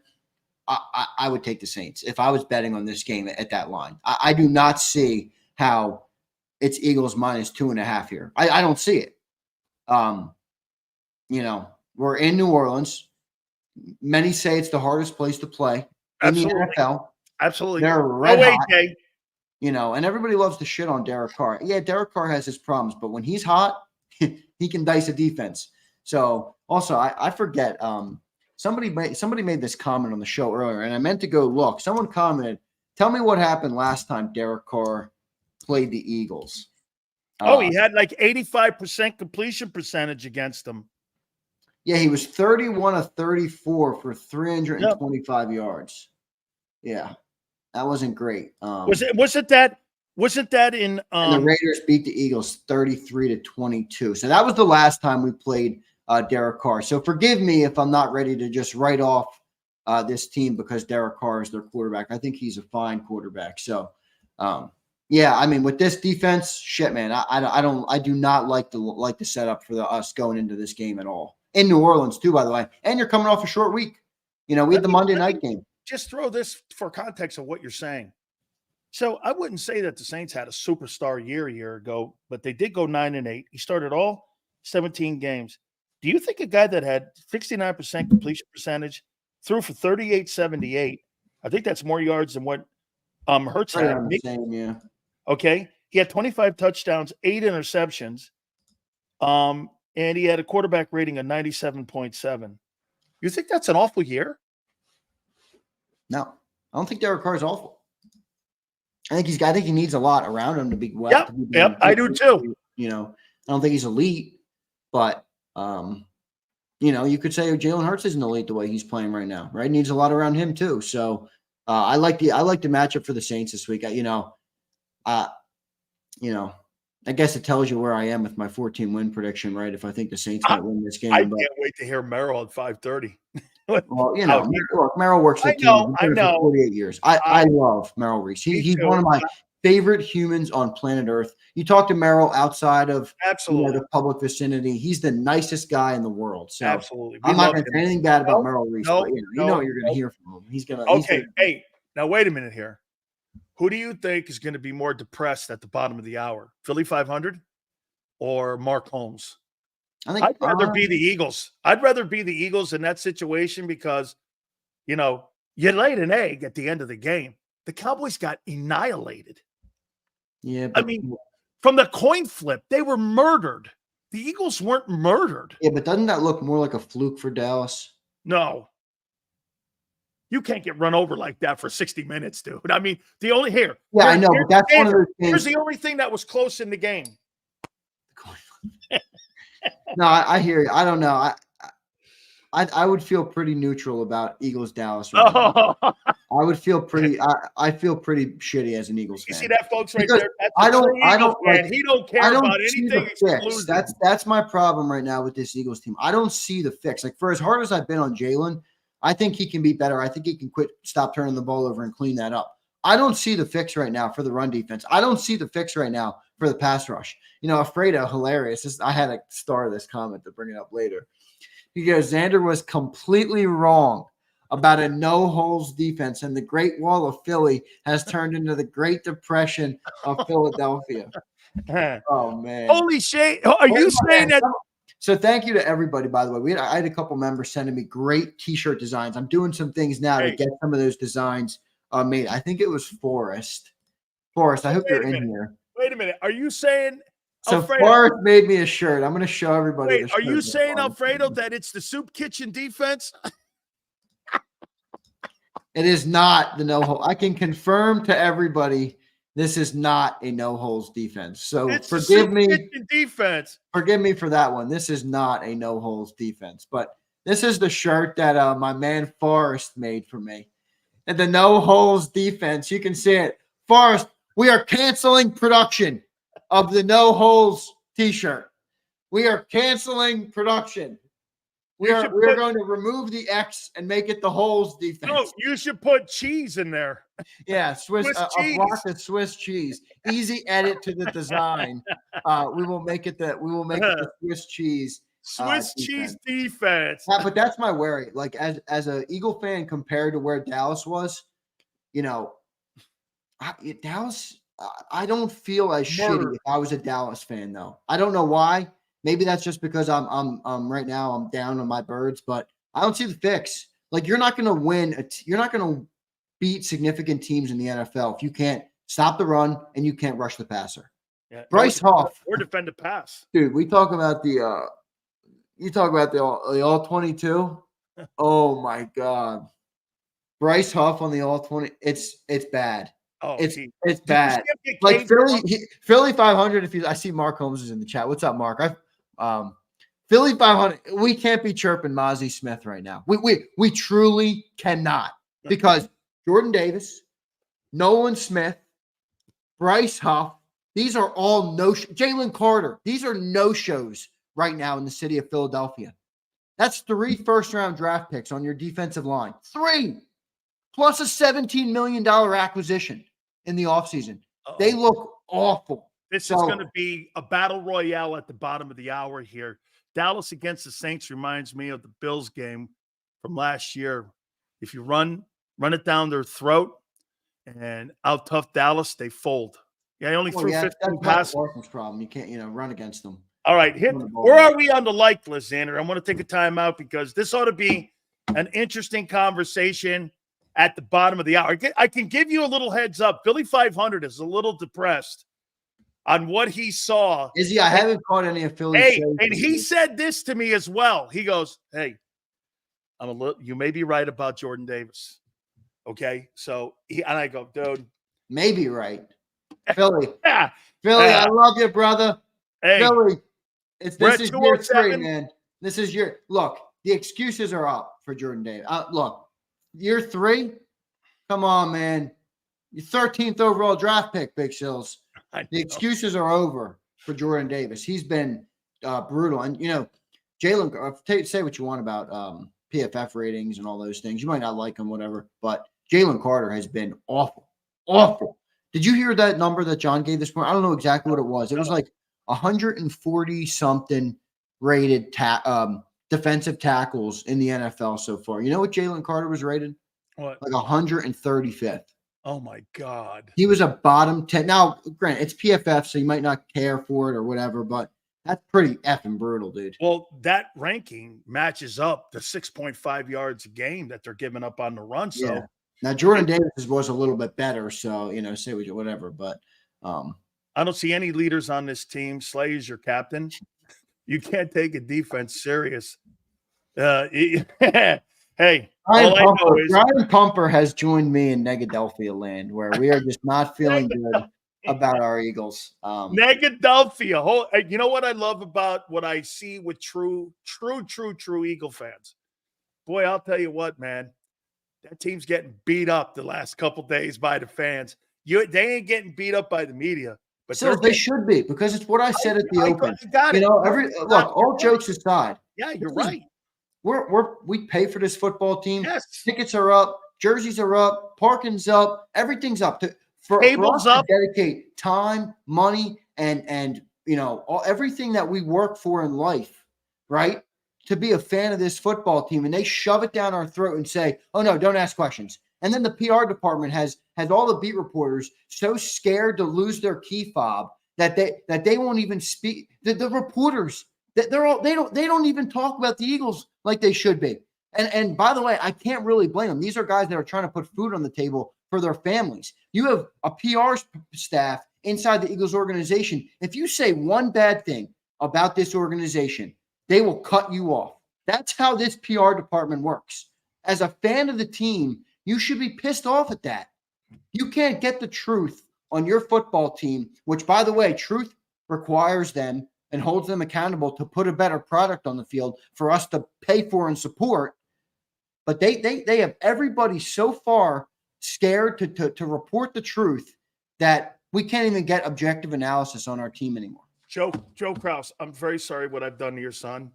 I mean, because, dude, yes. Wait, forget that. Yes. Forget that. No. My phone is the one that rings, with the PR staff crying about Dan Sileo and all that bullshit. I'm the one who deals with when John says, I got to do certain things a certain way, or else I'm not going to be allowed in the room anymore. As a fan of the team, that sucks to hear. It does. Because now we're being spoon-fed bullshit. And the minute you say one thing, and you see it in the chat, if you say one bad thing about this team, everybody mistakes it for hating. I'm not hating. I want greatness for the team. Hey, why do you not? Hey, listen to this. But nobody's used to it anymore. You see what he's saying? The Eagles threaten JAKIB. And not just JAKIB. Oh, they threaten JAKIB often. Hey, not just JAKIB, though. They threaten them all. Yeah, they threaten the people that work for JAKIB. You know what I say? Fuck you. Okay? But Xander and them have to eat it. Fuck them. They're the owners. Hey, I'm just saying, guys, if they're doing it to us, they're doing it to everyone else. Remember, we're on a platform that's different in terms of them being able to regulate it. That's why they hate the National Football Show. When Sills says that, I know everybody thinks Big Sills just, has a big mouth and he's bombastic, because he is. But when Sills says they hate this show, they hate this fucking show. I can promise you they hate this show. And the more that I watch the team and realize that Sills isn't hating on the Eagles, he's calling it objectively. He told me this defense is not a championship defense. Everybody in the chat that's an Eagles fan, does this defense look like a defense that can win a championship to you? The Eagles don't want you to hear that. They don't want you to think that. All they want you to think is, where are the Georgia or the Philadelphia Bull Eagles and all this bullshit. The defense sucks. Every Georgia guy we've drafted has done nothing. Jalen Carter included. We should want the truth, man, because the truth will get us to a better team and ultimately will get us closer to our goal of winning more Super Bowls. Fantastic rant. Xander, let's get to those two after this one here. This super chats here. Do you think Hurts doesn't want to give the ball to Barkley on those RPOs that are O-line creating holes. Swansky, no. I think he's got complete confidence in Saquon Barkley. I think he's got confidence in Barkley, Covey, and Devontae. The rest of them, I don't think he does. Let's get to the other one, Xander. Well, I do think Shonsky brings up a good point. We talk about those penalties. I think some of it does have to do with the offensive line doesn't know where Jalen's going with some of them because it's taking him, I think. Yeah, well, you don't know where he is in the RPOs, and that's why it's taking him a second too long to make the decision. You got to be quick with it, or else you're going to get yourself in danger in terms of the penalties. Bearded Willie says Huff was getting in the way of our own pursuit. He was. I don't know if anybody is an NFL Plus subscriber. It's like $10. I forget what it is, but I pay for it because I love getting blown back. I love to go on and watch the All 22 just for 10 minutes and just watch a couple snaps on defense of Bryce Hall. It is bad, everybody. It's bad. It will put you in a bad mood for the rest of your night. So maybe don't go and take my advice and don't go and watch it unless you want to revel in your misery like me and continue to watch this game and just be like, oh God, this is brutal. But yeah, look, this is why I'm concerned. I mean, you talk about the Eagles versus Cowboys and all those things. I'm more concerned about the Eagles right now than I am about the Cowboys. I think the Cowboys could win the NFC East this year. No way. I really do. No. Let's get to these super chats. I want to take a time out. I think we got them all. Oh no, we got one more. Just one here. We got one more. Okay. Carol. The Eagles PR does that. And people think the coaches for strength of powers. The coach to CPAs, analytics, and what the front office wants. Absolutely the truth, man. We've been telling you that. No one wanted to hear it because we were the only one voice. No, you know who else was? Angelo, and then I took the baton. That's why he passed it to me, because I was the only guy. Angelo was electric yesterday. Hey, let me just say this to you too, folks. He texts me and he goes, "You're the only one that will tell the truth, man. I used to do this all the time." You know, in my ceremonial send-off, my final week in Philadelphia after 40 years on the air, they would put Nick on. And they wanted to send a message to everybody like that was a big deal. Why do you think he goes knee-deep on Nick? He wants Nick's ass. And I told him that too. But, hey, Xander, listen.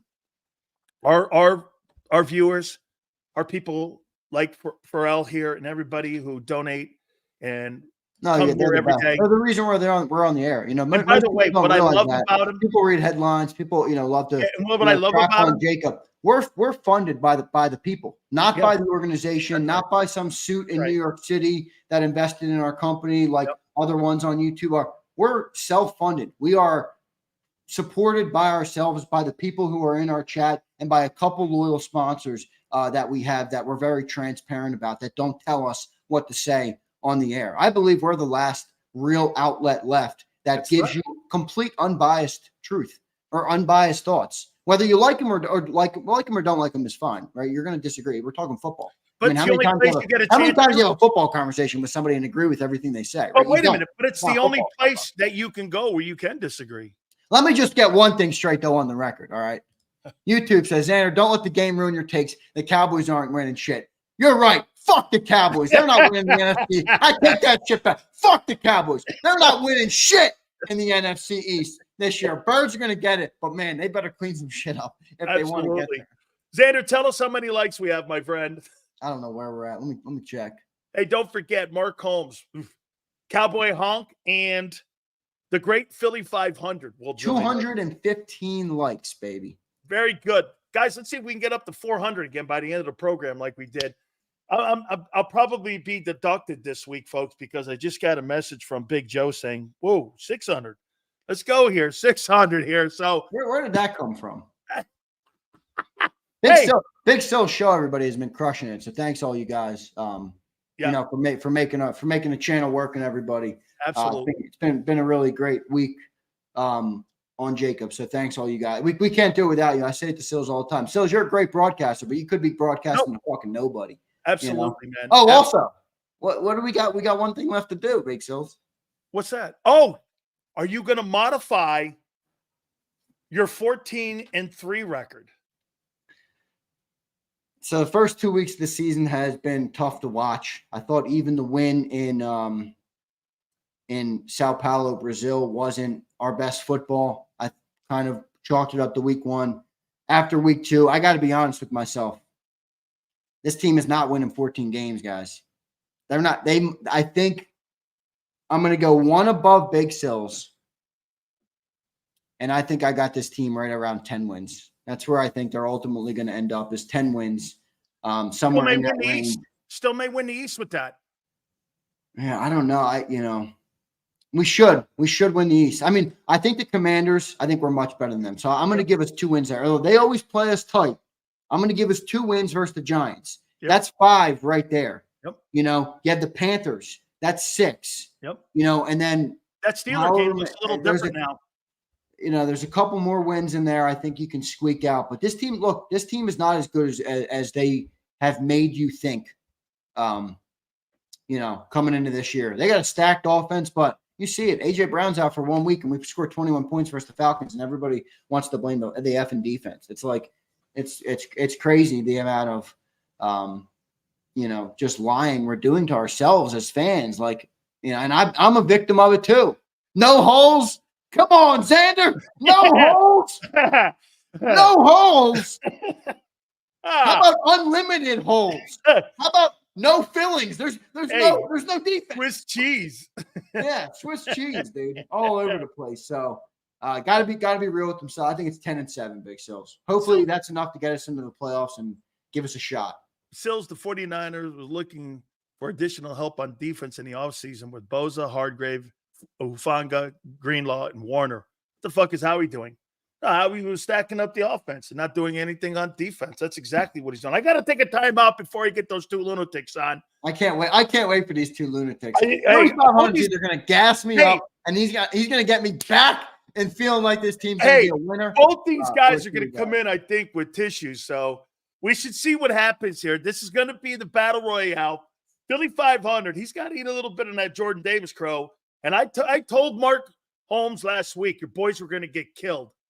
And they got murdered. So I'm not going to go light on both these guys, okay? Xander will catch you tomorrow morning, Birds 365, and tell John I have that way of working on people. If anybody missed that, go watch that. John told me I've been Sileo-ized this morning on Birds 365 in a debate about Nick Sirianni. I digress. Appreciate it, Sills. Thank you. You got it, brother. You guys are the best. Catch you later. You got it. Please hit the like button. Mark Holmes and Philly 500 around the corner. Don't forget the legendary Mel Reese at 5:30. Hit that like button. Keep it here, National Football Show. He's blocked well and tries to cut through the middle. Oh! Your gut says Miami is going to win, and you should take the over. Your gut also said your NFT selfies would only go up in value. They didn't. But your head is on Sports Grid and knows the QB is in concussion protocol. The backup has a 45 QBR against the zone coverage. The New York D has the most sacks in the league. So yeah, trust your head. It's smarter to be on Sports Grid.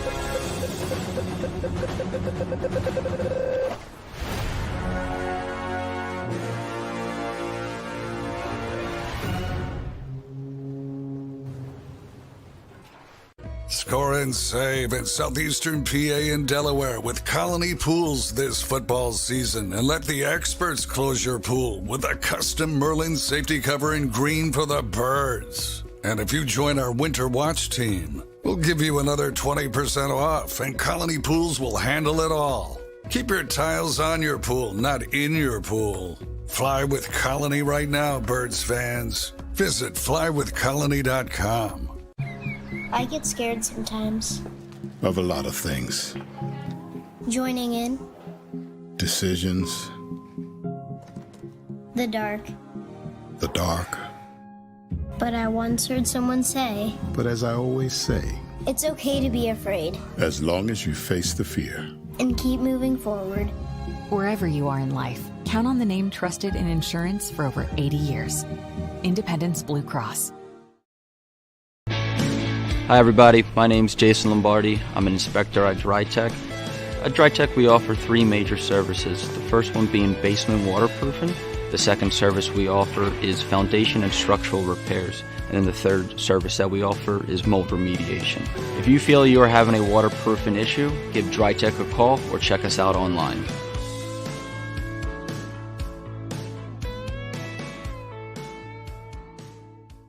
Heading down the shore. Have a ball once more. Here, imaginations run wild and time stands still. Because here, you can find the best of the Jersey Shore, all on one 5-mile island. So leave the old you behind and get lost in the woods. Wild, wild, wild Virginia. Plan your stay in the Wildwoods today. EAGLES,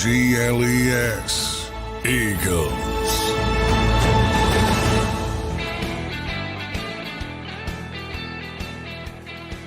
National Football Show. I can't wait to get these two guys on. Had pretty rough weeks. Mark Holmes, Dallas Cowboy, aficionado, and of course, our very own Philly 500. Cowboys were murdered, though. Eagles had a Chernobyl meltdown. What team would you rather be right now? The Cowboys or the Eagles? What team would you rather be?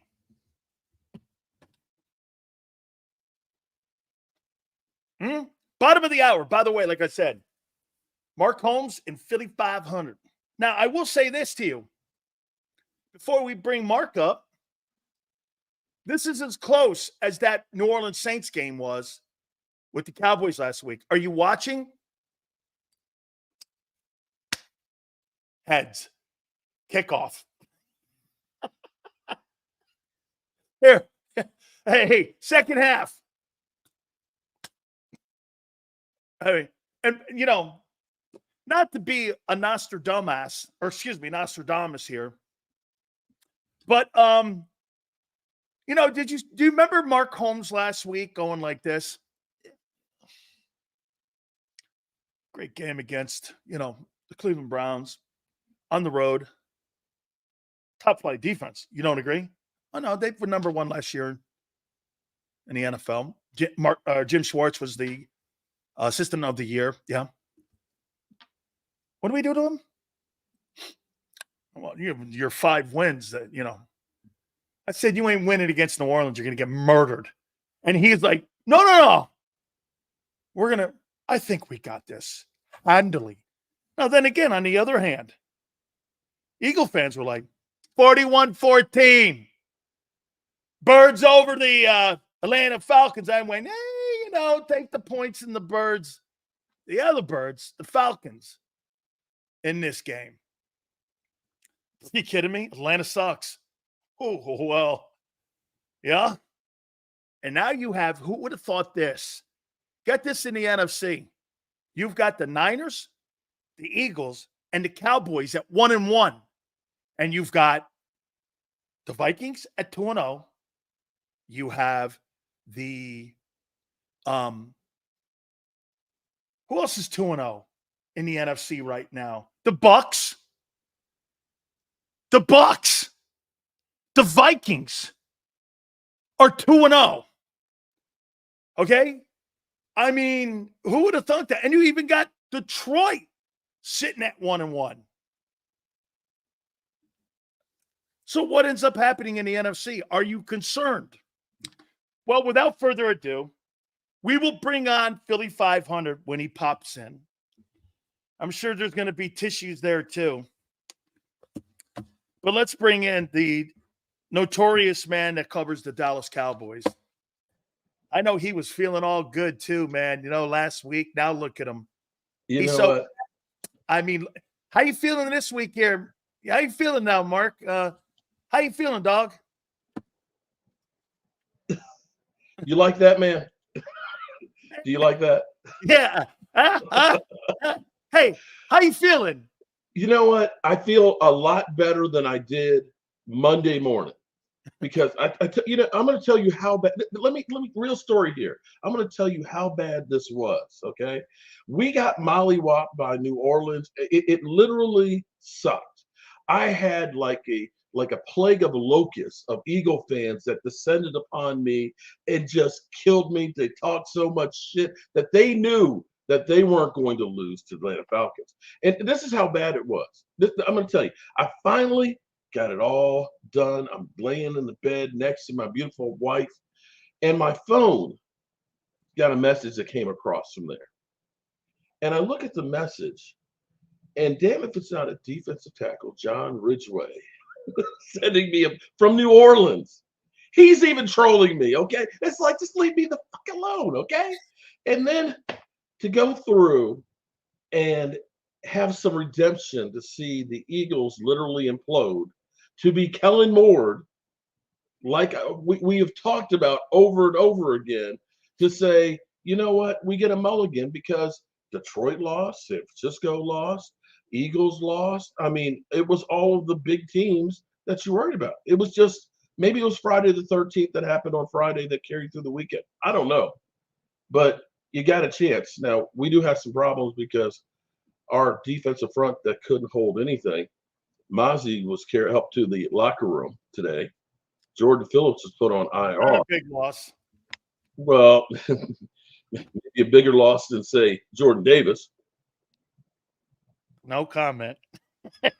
Hold on. Let me get Philly 500 in here now, and let's bring him in. And Philly 500, Mark went into how he's feeling right now, but he's feeling a ton better after watching the Chernobyl implosion against the Falcons. How are you feeling here on this hump day as you get ready for the Saints this weekend? Yeah, it shows you why Cowboys are losers. It shows you their loser mentality. Here's a guy that's happy and celebrating because the team he doesn't like lost. Well, I don't even think about the Cowboys game. I'm worried about my own team. You see, this is the act of losers. He should be very upset. His team got destroyed, humiliated at home again. I don't know how anybody could feel much better after that beatdown that they just took. Are we perfect? No, but I'm not sitting there all happy that my team lost. You know, he does have. Wait a minute, Mark. He does have a point here. You know, they did implode at the end of the game there with a minute 34, but you were destroyed. Hey, Philly 500. This is how close the Cowboy game was against the Saints. You watching? Kickoff goes to you. That's how close it was. I mean, you were never close in that game, Mark. I agree. You know, and here's what I will say, and time will tell. I always say, first of all, I say, don't get too excited or too upset by what you see in September, because this is literally like preseason. And I said, you know, we played good against Cleveland, but I'm not sure that that's our team. We played awful against New Orleans. I'm not sure that that's our team. And that goes both ways, even for the Eagles. But yeah, but they had AJ out. But wait a minute. Hold up. They had an injury. Philly, that's not you there, buddy, after the game? Yeah. That's not you. You just said after whose game? After my game. My game where you literally told me. When my team lost, you didn't hear anything from me. So you shut the hell up. You weren't happy about my team losing. I was happy. Yeah, of course. But when my team lost, it ruined it. You see, when my team lost, you were happy. I guess so. You're happy that your team lost because my team lost. I'm unhappy that my team lost. You know what? You know what I'm happy about? Here's what I'm happy about. Because that's why you guys don't. Had you guys had a coaching staff that would know better, because you even said it on the broadcast. Mm-hmm. You can't stop the clock here. You know more than Nick Sirianni and Kellen Moore. Okay, we Joe the fan here know more than your freaking coaching staff. Not that it was necessarily a bad play, but the guy who actually got you there in a position to win is the one to drop the football. You know, to have this redemption for your team to literally implode when victory was right there makes it a lot easier on me, because but you were guys never won. in the game. I understand that, but if I had to come in here and do the walk of shame with you guys getting the win and us getting the loss, it'd been ugly. This has been murder. Hey, At least Billy. I have some semblance of dignity left. Okay, Hey. we both suck. There Hey, you go. At least I had 24 hours to enjoy myself. Once the Eagles lost, then True. that was a kick in the ass. After Hey, that, okay. I mean, what can I Billy, say? I'll ask you this question first, and I'll go back to Mark on it. Who's in worse shape right now, the Eagles or the Cowboys? I think the Cowboys, because I think the Cowboys, I just think are flawed, fundamentally flawed. I just don't think they're that good. The Eagles, I think, are very talented and are still trying to figure it out. So I have hope for the Eagles that they can right the ship. I think Dallas, I really don't think they're that good, and I don't think there's no fix to that. Look at their run game. They got no run game. They're one dimension. They have no run game at all, and they can't stop the run. The Eagles, they've got to fix some things up, and I think they'll be okay. Now, we might be fundamentally flawed as far as our pass rush goes. That's what scares me more than anything right now. Mark, who's more in trouble right now, Mark? The Eagles or the Cowboys? I will say, you've seen the movie Titanic when the ship's going down and the guys are still playing the music. I'm sorry, that's the Eagles right now. That ship's going down. There is not one single playmaker on that defense. Okay, and on top of it, here, your quarterback has had 25 turnovers since the beginning of last season, the most in the NFL, 25. And in the last 11 games, you've only won 2. Yeah. So I look at this and I say, and you got Kellen Moore. And Kellen Moore showed his colors, with Nick Sirianni, who literally didn't even address his team after a loss. You literally just let your quarterback? I got problems. I know I got problems, a lot of problems. But I got to say, that ship is sinking a little bit quicker than the Cowboys. Retort. Cowboys already sunk. They've already been sunk before the season started. The Eagles, we're taking on water, but I can't panic week 2, but there are some major concerns. There's no doubt about it. I mean, I got some big fears, but my fears have to do, on the defensive side of the ball with that pass rush.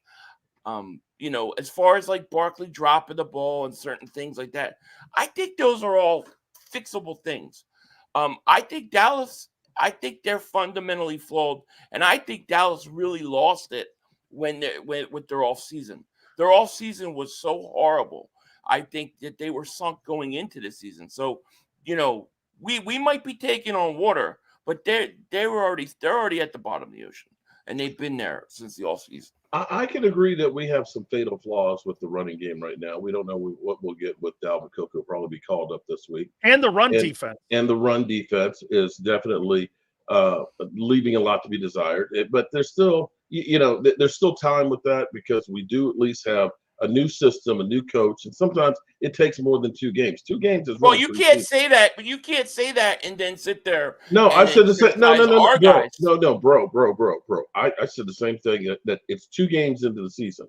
You don't know shit really until October. Okay, you don't know. But I'm just kind of going by what has happened with your defense and your team over the last 11 games. You can't look at that and say we played. Yeah, when was the last time you played a great game? But it looked, listen, I thought the Green Bay game, besides that first quarter, was pretty good. That's a good team. You can't tell me Green Bay is not a top 4 team in that conference. That was a legitimate team. What did they come right back to this week without Love? They came back and won. That's a good team. That's a good Indy team. It's a good Indy team. Yeah. So, I mean, I think that was a good game. The Eagles, we got to figure out what's going on. Is it the coaching or whatever? I don't connect last year, at the end of last year, to this year necessarily. You changed all your coaches. But you're still seeing some of the same issues. But you are, and that's what the scary thing is. And that's what's scary. And if that continues for the next 2 weeks, Sills, I have to disagree with what you said earlier. I think if we don't see any improvement, if we see them play the way they played and looked this last game, if we see that versus New Orleans and versus Tampa, I think Sirianni's gone. Wow, you think they blow him out at the bye? Yeah, if they come back and they play, let's say they play They're New 1 and Orleans, 3. You think they right? fire If you get Sirianni? Dallas Cowboys by New Orleans. If there's no improvement, like if they lose a tough game to New Orleans, but they look a lot better and things look like they're getting better, I think no. But if it's as bad as this was, because I look at this and I say this was bad. This was bad. Forget all the missed calls and stuff. How can you have no pass rush? Dude, And run defense. And run defense. And Jordan Davis, man, I've done nothing but stick up for that guy, dude. I've done nothing. I've even eaten his calories so he would be in shape. I took his donuts. I took his cannolis. I took it all. And this guy's let me down, Sills. I'm very upset about Jordan Davis. Okay. I'm very upset. Can I make one note Sure. here? As bad as the Dallas Cowboys defense was last week, right? We can all agree that was abysmal. That was one of the worst piss poor performances I've ever seen. You never touched Kamara. I agree. But you know what's interesting is the Cowboys have given up 277 yards on the ground. The Eagles have still given up more. 325 on the ground. We look at the Cowboys and say, God, they couldn't stop shit. But the Eagles were even worse. But you did that all in one game. We did it in 2 games. So we played good on one game, right? So we at least showed we could play decent on one game. Who was the running back versus Cleveland's running back? Who was it? Were they an NFL? Were they an NFL team?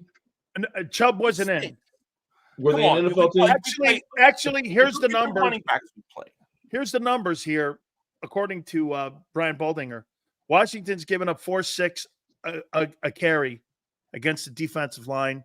Cowboys are 4.9 yards a carry. Not good. Giants are 5.3, and the Eagles are 6.5 yards a game defensively that they're giving up. It's worse in football, actually. I don't understand. Yeah. I don't. And by the way, Philly, it's the 9th pick, 13th pick, and a 3rd rounder back there with Kobe Dean. Well, here's the thing. Here's the thing, and I'll ask you. All right, it's not like you're getting, Jordan Davis isn't playing good. Jalen Carter played good, but Sweat looks great. Huff looks good. Grant, they all look bad. They all look bad. So if they're all looking bad, is that something where they're working on something with the coach? Is it the system? Is it something that can be fixed? Or is it all that bad? Wait a minute. Here, and I'll tell you here. One thing I'll tell you when the Cowboys are at their best.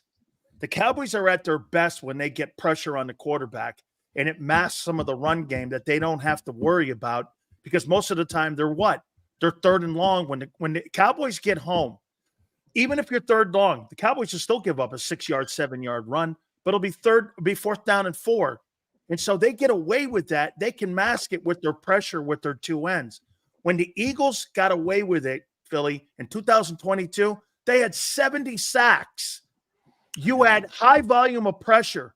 You were still 16th against the run that year, if you remember right. Okay? You were in the middle of the pack.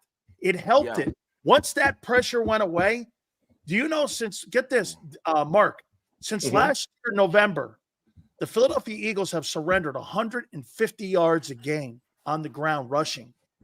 I mean, this is, and like he said, I don't tie in to a year ago. Well, they carried that over 180 against the Packers the week 1.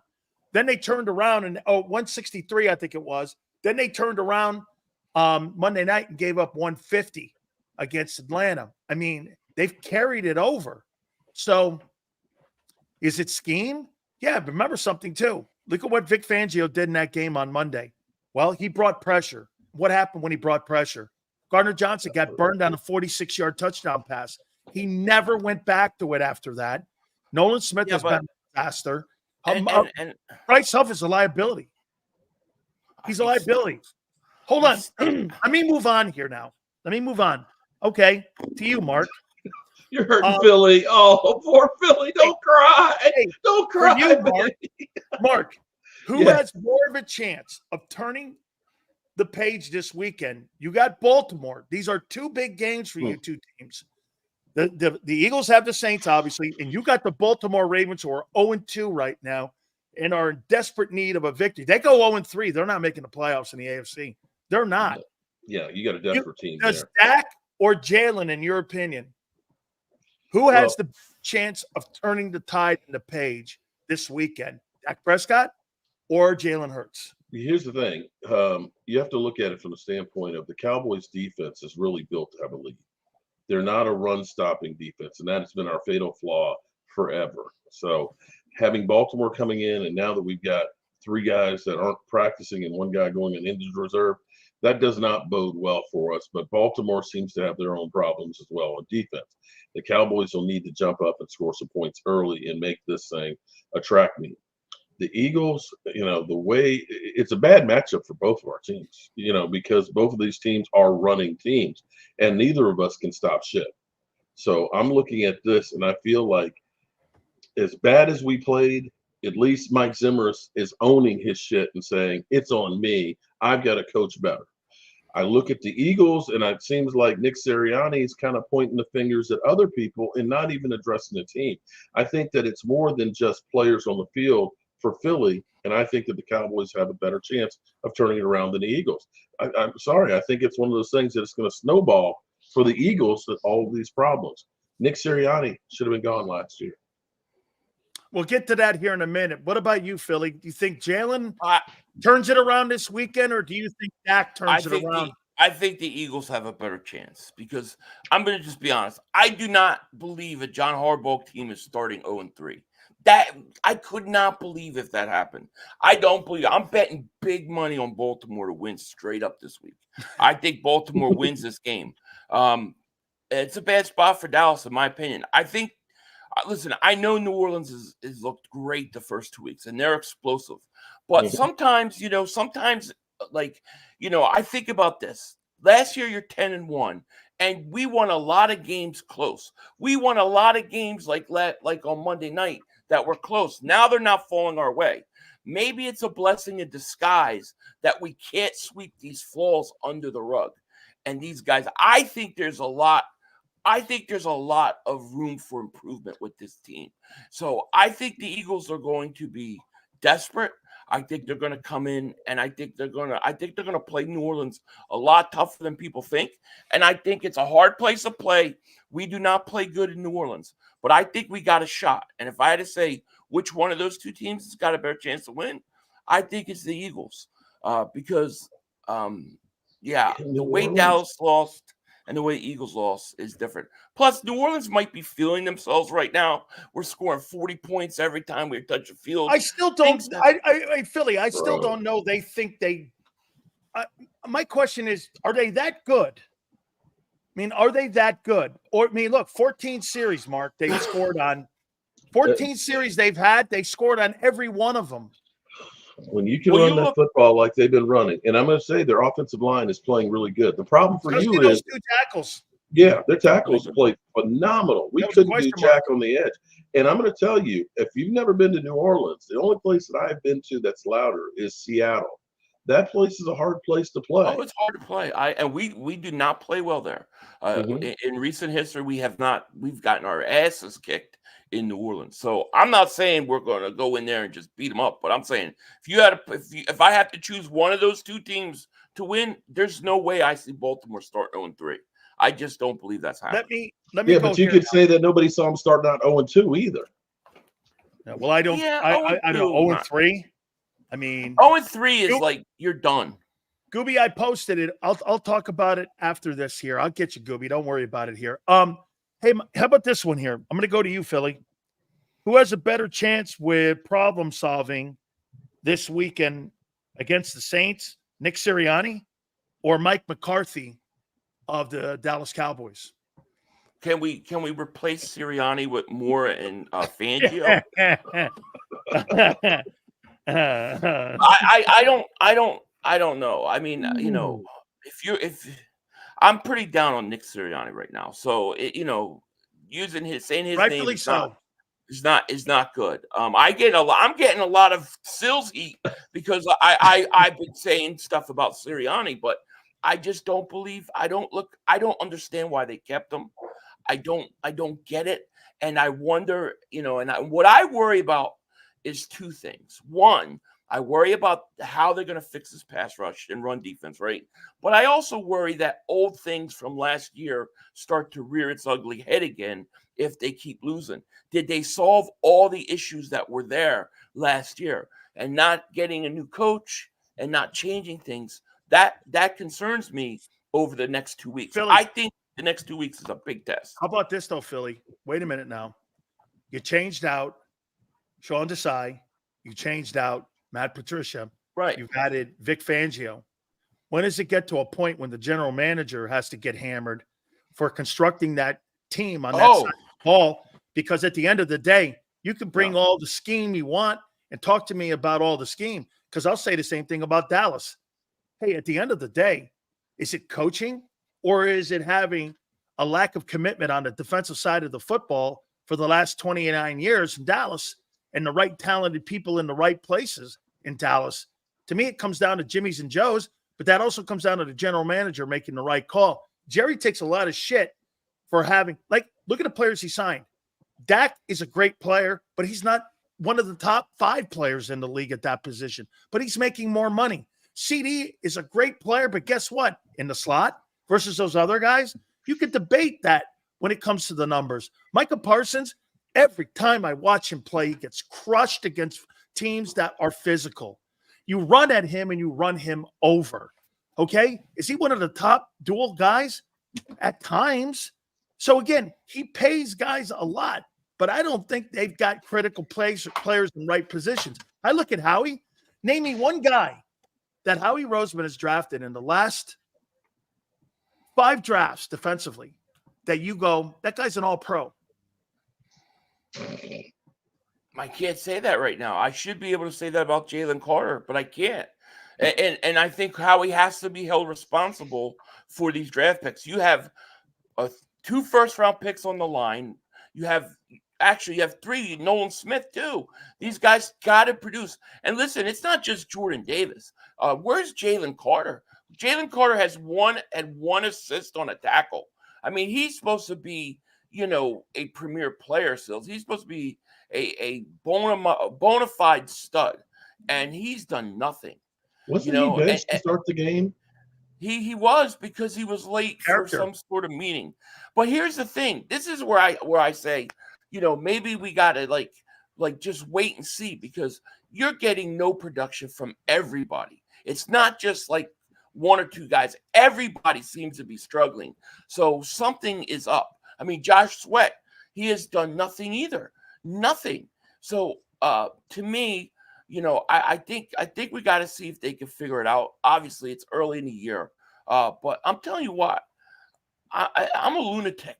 I think the Eagles are going to win. They're going to win this week somehow, some way. Xander's got both teams losing this week, Cowboys and Eagles. Yeah, that's the logical thing. But I think, what I like about the Eagles? I think Saquon Barkley is reborn. He is reborn hardcore. He looks fast, elusive, physical. I think the one thing the Eagles have that Dallas doesn't against New Orleans is the Eagles have the ability to stay on the field offensively. They have ability to run the ball and control the clock. That keeps them in the game.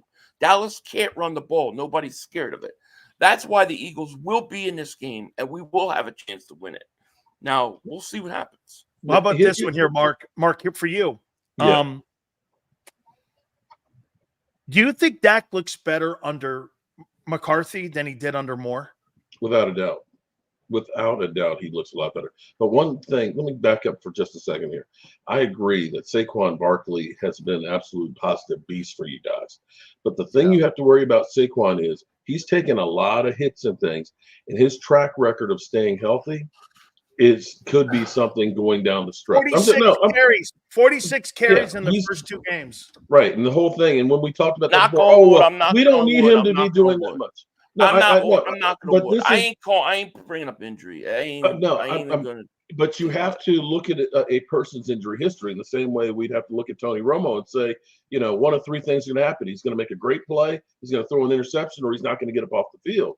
And you have to allow for that. If you do lose Barkley going down, all of a sudden your team is totally different than where it is. Oh yeah, I'm not wishing that on him, but I'm just saying that has to be something you have to put in the equation and say, are we going to run him in the ground?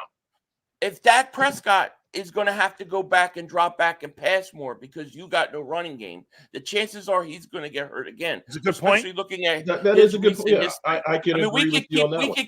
We could keep bringing up injury. You know, But you can't, I will say, it's so hard to a quarterback stepping back and throwing the ball, the chances of him getting injured are a lot less than a running back that is running 46 times in the first 2 games.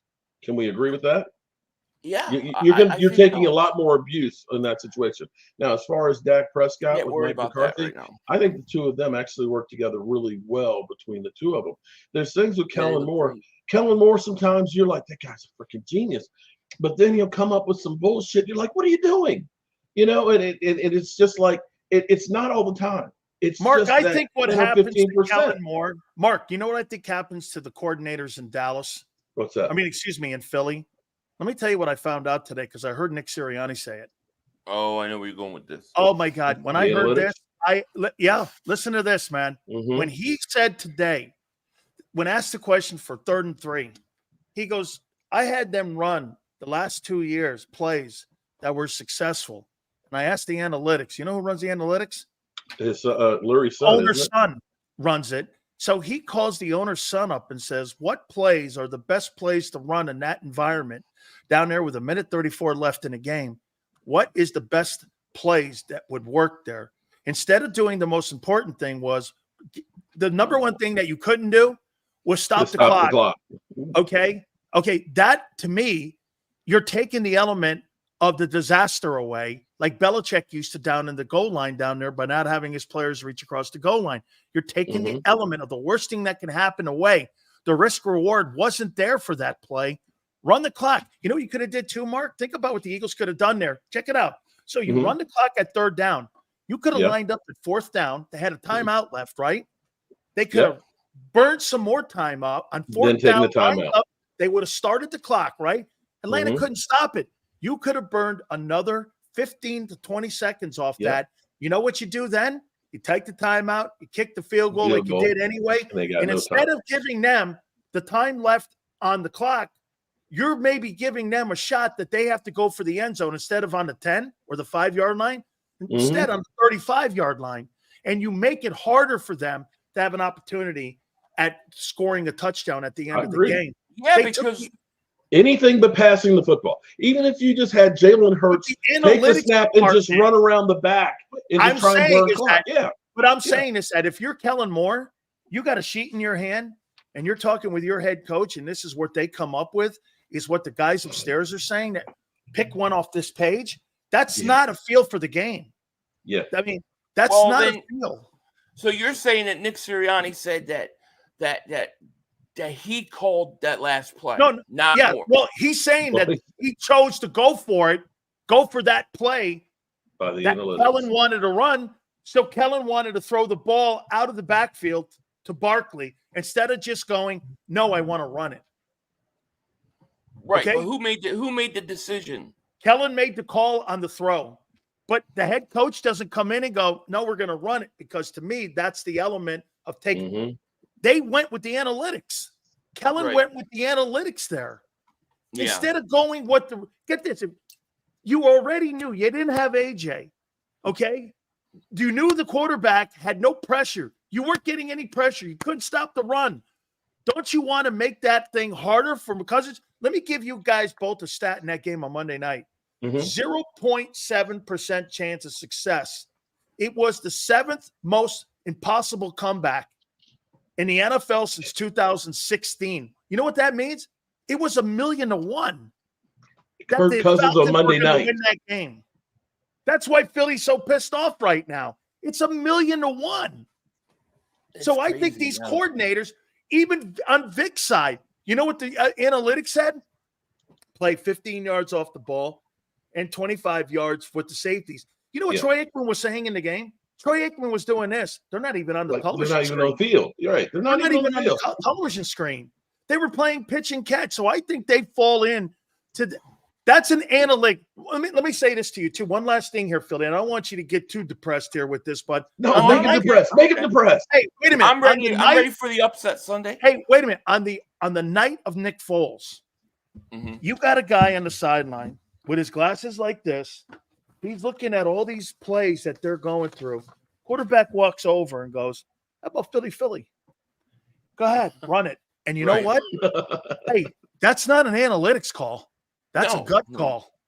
Right. That's the difference between that coaching staff, how they won games, how this coaching staff goes about their business. And that's why there's a fundamental flaw in that business, in that building there with them. Yeah. I think that, using analytics too much is not good. I think it's a tool. I'm there with you. Exactly. I mean, Barkley comes out the opening drive. What did he have? Like 45 yards? And then all of a sudden they just stopped going to him. I never understand that. It's like they overthink it, use analytics, whatever. But I mean, well, so but hold on. On that first drive, he did run like crazy, but then the Falcons started slowing him down. So it was only getting 2 and 3 yards a carry after that. Because he started out, he was averaging like 9 yards a carry. And I'm like, this is going to be a freaking blowout. But the Falcons, to their credit, their defense did start corralling him more and more. But the Eagles let them off the hook because they were clearly stacked in the box. And all you had to do is start running. There's no play action, roll Hurts out. You would have had plays down the field. But they didn't do it. I think sometimes the Eagles, they become very predictable. Like, all right, the way they're lined up, they're running, Absolutely. Okay, Mark, for you. Who's more of a disappointment, Mozzie Smith or Jordan Davis? Wow. Okay.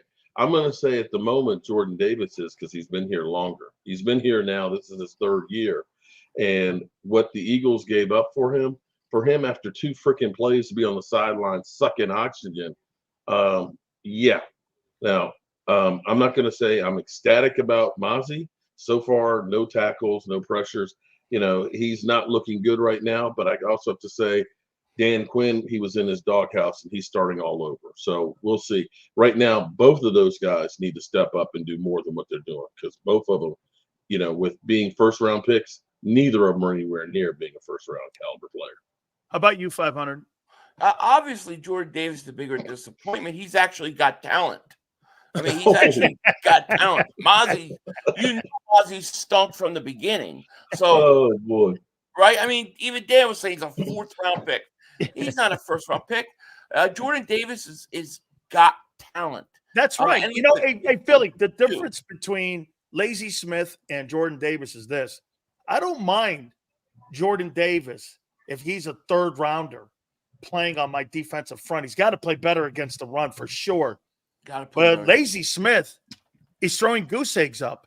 I mean, I haven't seen it since day one. I mean, and when you hear Mike Zimmer go, well, he's not going to make flash plays. Well, fuck, you drafted him in the 1st round. Right. So what'd you do? You drafted a fire hydrant in the 1st round? He didn't draft him. Now, true. And he didn't draft him. And get this, he wasn't as high as a pick as Jordan either. No, Jordan, they traded up to get. Jordan was the 13th pick. I think they went from, am I right, Philly? Picks. They went from 22 to 13 to get him. I don't remember how far. I didn't think it was that far, but they went up. I thought it was like 15 or 16. It's something it could have been that. It could have been 17, 16 like that. Yeah. But, I mean, I said this is a make or break year for Jordan Davis. It's only 2 weeks in, and we got to see what happens. We got to stress that we're 2 weeks in, and we got a new defensive coordinator. We're trying to figure it out, and we'll see if they improve. I think these next 2 weeks will tell us a lot. But so far, it's been very disappointing with Jordan Davis, especially against the run. Non-existent, So, but I'm telling you this, Sills, I'm also disappointed with Jalen Carter. I mean, Jalen Carter, you're talking one of the best players in that draft coming out. Where's he been the first 2 weeks? Let me ask you this one. If you had to do that all over again in hindsight, would you want Bijan or him?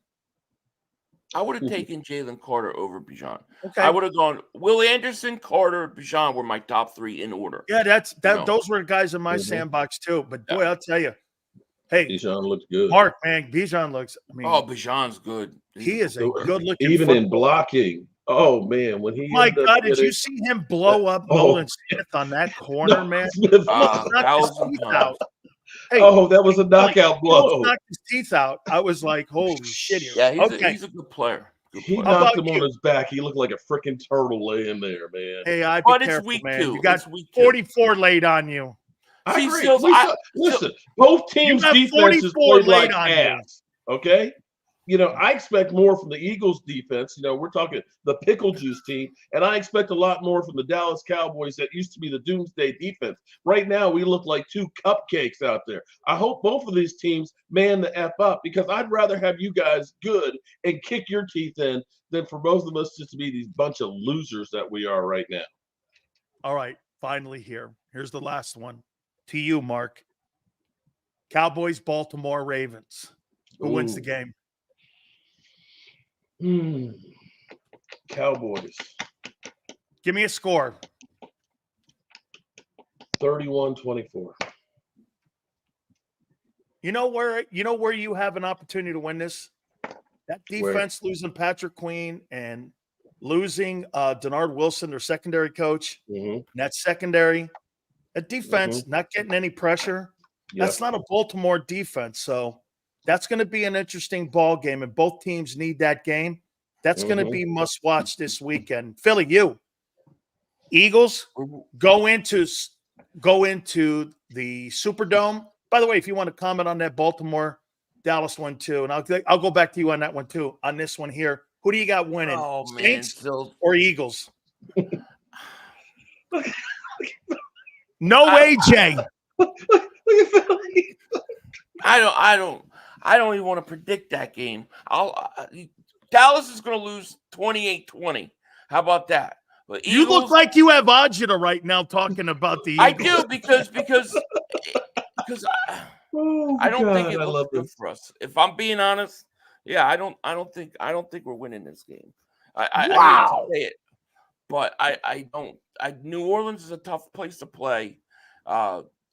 I do think we'll be better though. I'm hoping it'll be close. But no AJ Brown going to New Orleans.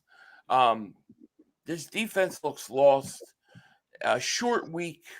It just seems like everything's stacked up against us this week. So I mean, if I have to be honest, and I do, I got to take New Orleans. Look at how happy Mark is. Sorry. I think this is a first for me for him to ever say we're not going to win. You know what? He's mark happy. it down. Mark but it look down. how happy he is, even though his team had 44 put on him. That's what I'm saying. He don't He's care. so happy. As long as you're the Eagles miserable. lose and Dak doesn't get the blame. Mr. Maple Syrup walking on ladies across the street. Hold on. Being nice, being Mr.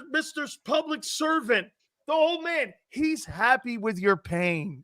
Let me explain something, though, to you guys. Just like with BetUS, if you use the promo code YouTube150, that you get that 150% matching.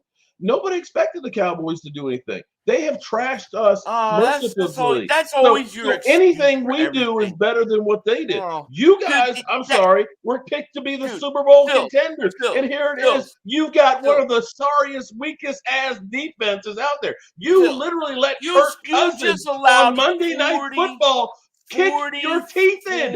Kirk freaking Cousins. Let me say it again. Kirk Cousins beat you on Monday Night Football. 44 points. They dropped your pants and they whipped that ass points by Derek Carr. And you're talking about my defense? Your team allowed over 40 points. What are you talking about? Dude, this guy watches. I was watching. Dak Prescott throws an interception. His first thing out of his mouth. It wasn't Dak's fault. Well, that wasn't Dak's fault. He could care less if the guy on this break falls down. All he cares about is that Dak Prescott. Hey, that guy slipped on Jalen. Hey, that guy slipped poor on Dak Jalen. Prescott.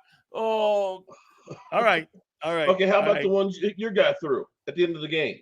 I'm sorry, what? Yeah, it was a bad throw, but I don't make excuses. I say that's a bad throw. You say, oh my God, it's not Dak's fault. The interception Dak's going to throw this week for Baltimore, Mark will tell you it's not Dak's fault already. It's never Dak's fault. All right, guys. Mark, tell folks how they can find you, my good friend. Definitely at Jobu Sports Report and Cowboy Jobu. Those are our two YouTube channels, but you can find me on Twitter, Instagram, everywhere else. just look for Cowboy Joe Boo, and I'll be there. Thank you for the promo there with BetUS as well. We appreciate that. I know you're involved with it too. Philly 500. Tell the great folks. And by the way, you're pissed off. You're in a salty mood. I knew. By the way, you should see. I was texting him. He's like, man. All right, I'll do it. Oh, I'm not. You saw me this morning first thing. Hey, good morning. Are we doing this? I'm not happy. I'm not happy when my team loses. I know I'm you're pissed not. off. You know, this guy's happy because he doesn't even care his team lost. I just love your misery, though. I love your misery, man. I guess you do. Listen, I missed this the last couple of years of you being salty. This is a beautiful thing. This is what the world needs, to be able to laugh at Philly 500. Oh, hey, Philly, you got to bring it on. You got to win this weekend, man. Okay? I hope we win. Yeah. No. I will be unbearable if we beat New Orleans, because after they lost to New Orleans, we go in and beat them, and I will take it like a man. All right. Yeah, all right, guys. You'll make excuses. My poor baby Dak. Come here, Dak. Here's a nipple. There you go. I love you guys. Joe, thank you, man. I appreciate it very much. And Philly 500, thank you, my friend. I appreciate it. Oh, boy. You guys are awesome, man. That was great. Hey, misery, man. That was the best segment, and they both were miserable. But I don't know. Mark seems to have a little bit more joy in the misery of Philly 500. I don't know. There's something about that there. Really cool what he said, too, about BetUS. Make sure you guys do check out the website, both with him and with us as well. So we appreciate that very much. Hit the like button. Where we are on the like list right now, Xander. That's pretty good stuff. By the way, I'll get to all the super chats. I promise when we come back, okay? Xander, let's get those super chats lined up. We'll do that when we get back. Guys, thank you so much for coming aboard with us. That was awesome, man. Don't forget, we have Merrill Reese at 5:30 with us, and we will talk to the legendary voice of the Philadelphia Eagles. Guys, please hit the like button. Keep it here, National Football Show. He's blocked well and tries to cut through the middle. Oh! Your gut says Miami is going to win, and you should take the over. Your gut also said your NFT selfies would only go up in value. They didn't. But your head is on Sports Grid and knows the QB is in concussion protocol. The backup has a 45 QBR against the zone coverage. The New York D has the most sacks in the league. So yeah, trust your head. It's smarter to be on Sports Grid.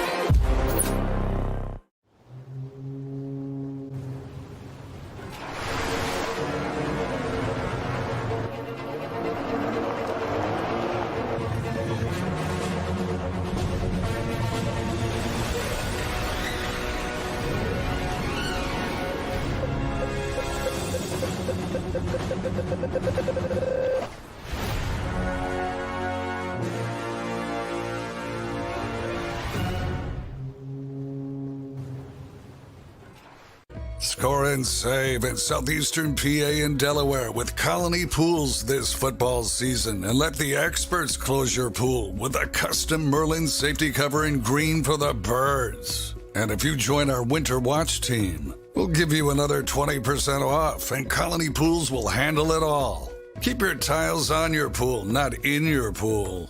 Fly with Colony right now, Birds fans. Visit flywithcolony.com.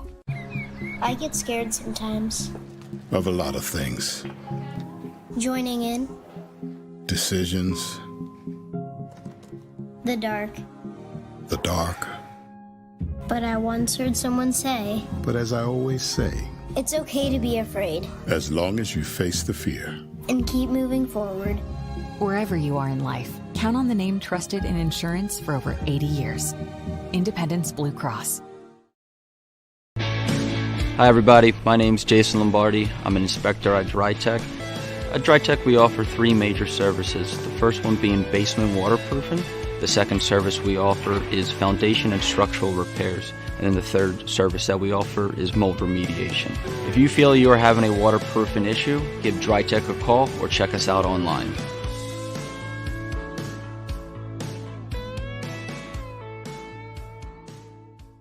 Heading down the shore.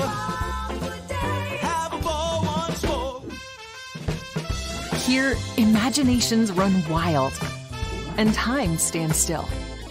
Because here, you can find the best of the Jersey Shore, all on one 5-mile island.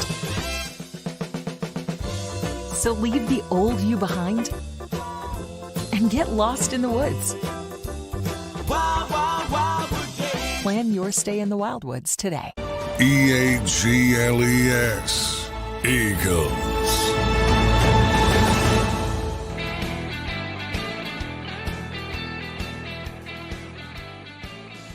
Both were miserable. Power Hour, Big Sills, please hit the like button. We're about 40 away from 300. Love to get to that 300 mark in the likes. Please do me a favor. Hit the like button as hard as you possibly can. Appreciate you guys supporting the program. I think both these teams, Xander doesn't think any of those teams are going to win this weekend. That includes his Eagles. Boy, can you imagine that if the Cowboys and the Eagles lose? You have the Cowboys and the Eagles at 1-3, and you would have the Saints at 3-0. The schedule this week.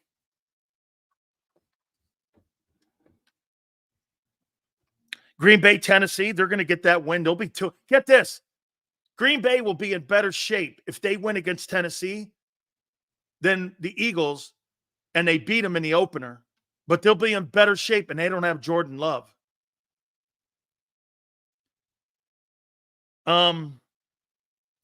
Chargers have a shot to go 3-0. I don't think they will. They don't have Justin Herbert this weekend. By the way, don't forget Merrill Reese will be with us. Okay? At the bottom of the hour. Sills, math ain't mathing again. What are you talking about? The Saints will be 3-0. Green Bay will be 2-1. If they win this weekend. They'll be 2-1. They beat Indianapolis last week. They beat Tennessee this week. They're 2-1. And you'll be 1-2. Excuse me. You're right. Okay, so, hey, the Big Sills math, you're right. You got me, Matt. Okay. You got me, Matt. Okay. All right. Hey, boy. You know, ever since Xander's team got exposed, man, he's a salty dog all of a sudden. He's a salty dog. Can you imagine Baltimore starting the season out 0-3? Sills already predicting week 4 results. Senor. Hey, Senor, this is up your alley.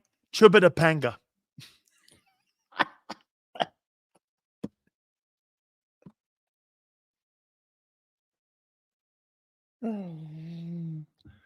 Hey, Senor, Chubitapanga.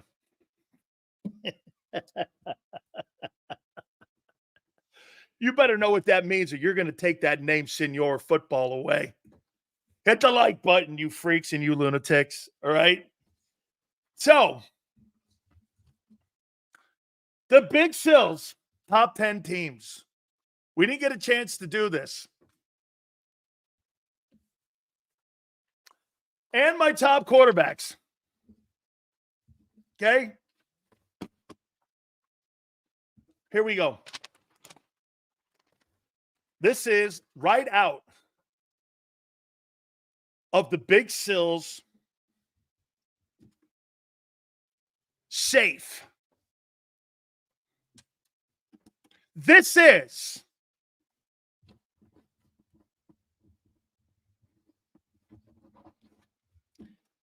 oof.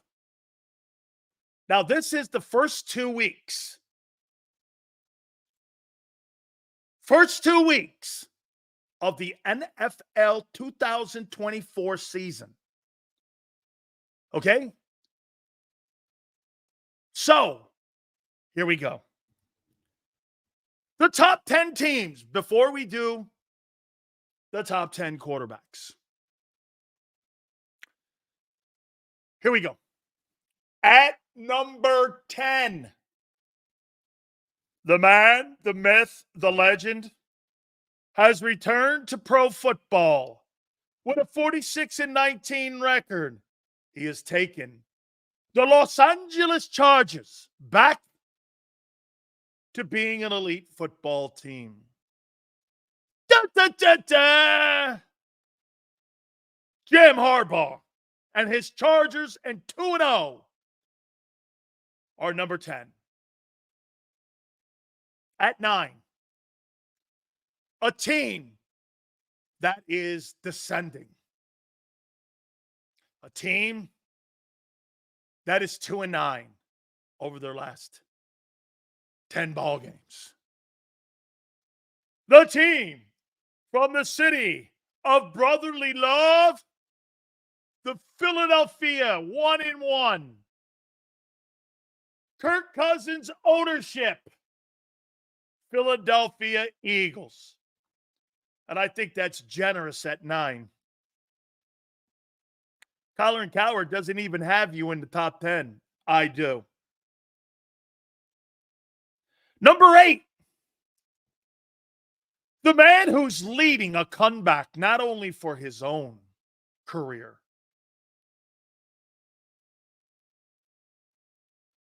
but he has the football team at 2-0, the Minnesota Vikings.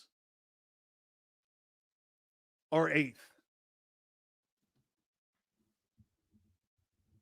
Number 7. They drop an egg. Spatters all over the floor. The Detroit Lions at 1-1. Number 6. This Houston Texans team is getting better and better. 2-0 Texans at number 6. At number 5, the San Francisco 49ers. This could be a big week for Brock Purdy. No Debo. Right? No McCaffrey. You got to win.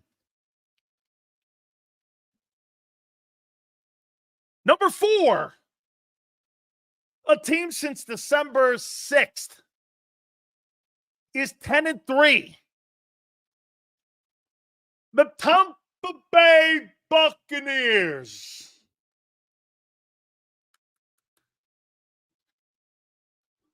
By the way, your week 4 opponent. At number 3, a team that the Philadelphia Eagles will face in the Superdome. The 2-0 Saints, who have scored 47 and 44 respectively, and only surrendering 14 points a game. Number 2, the man, the myth, the legend. The 2-0 Buffalo Bills. Number 1,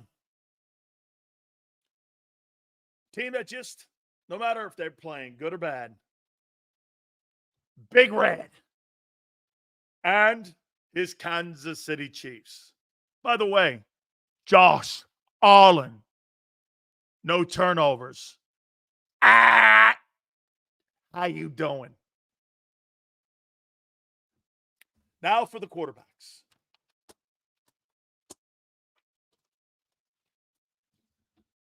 Hold on here.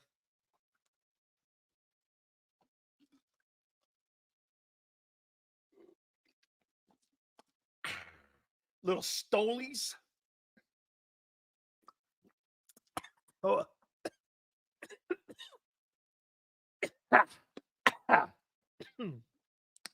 Let me get another one. Woo!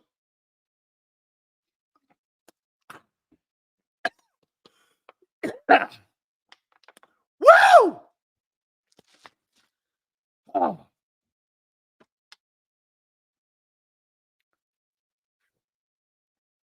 I'm making up for Monday. Can you tell?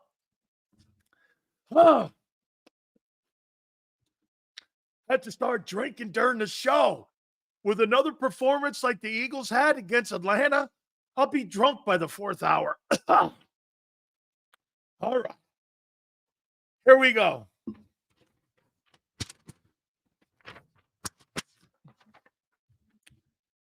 At number 10, the Big Sil's 10 best quarterbacks in the first 2 weeks of the season.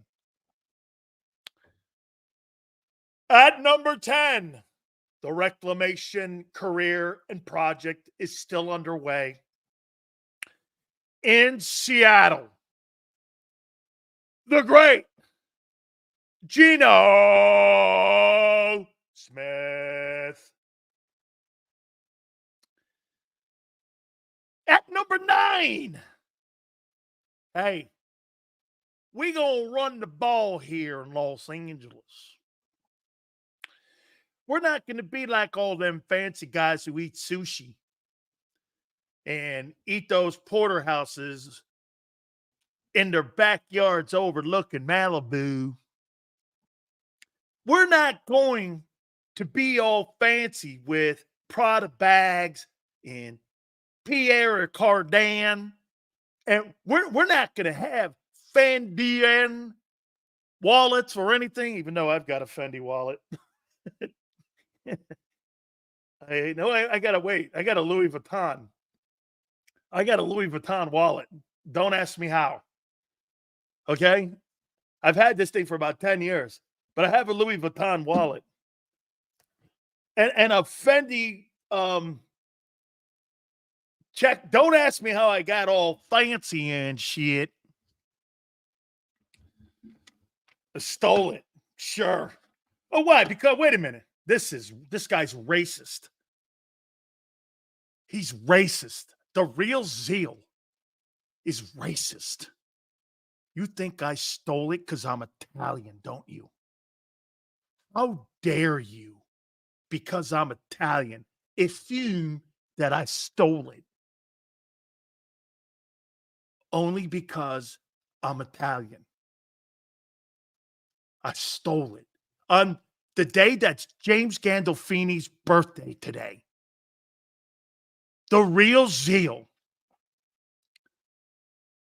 Because I'm a paisan on James Gandolfini's birthday. How dare you? Man. Real Zeal. Because I'm a guinea. I don't think so. Hey, do I look sissified? I didn't mean that. I didn't mean that. All right. Justin Herbert at number 9. Number 8. Brock Purdy. Number 7. Jared Goff.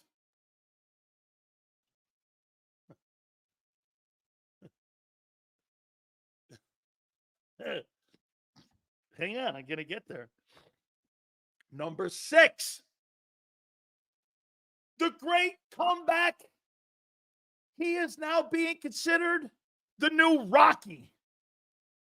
Sam Darnold for the 2-0 Minnesota Vikings. Number 5 for the 2-0 New Orleans Saints, Derek Carr.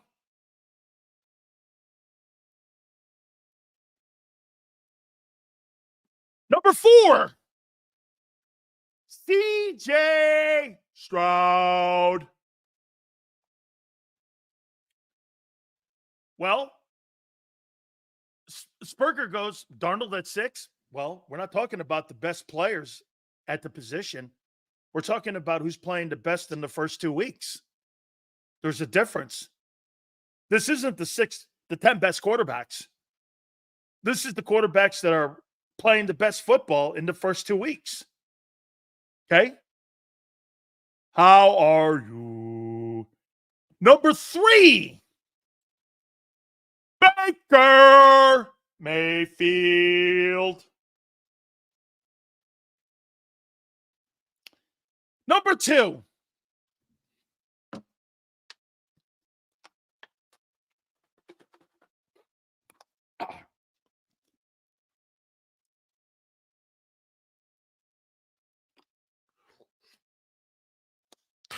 hold on.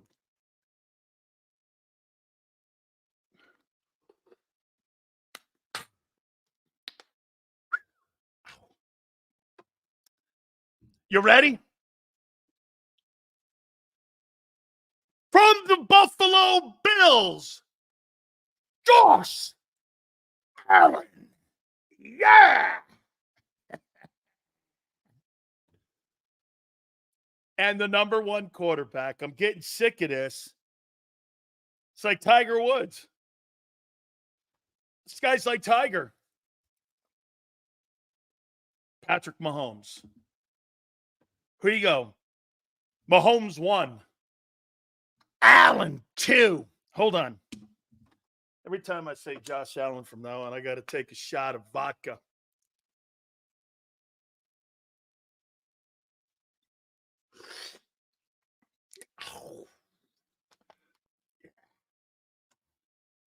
You know, I used to play that game, the Bob Newhart game, when I was in college. You watch the Bob Newhart show, and every time they said Bob, you took a shot of whiskey. Okay? And when you say Josh, woo! All right. Baker Mayfield 3. Stroud 4. Carr 5. Darnold 6. Golf 7. Purdy 8. Herbert 9. Geno 10. Wait a minute.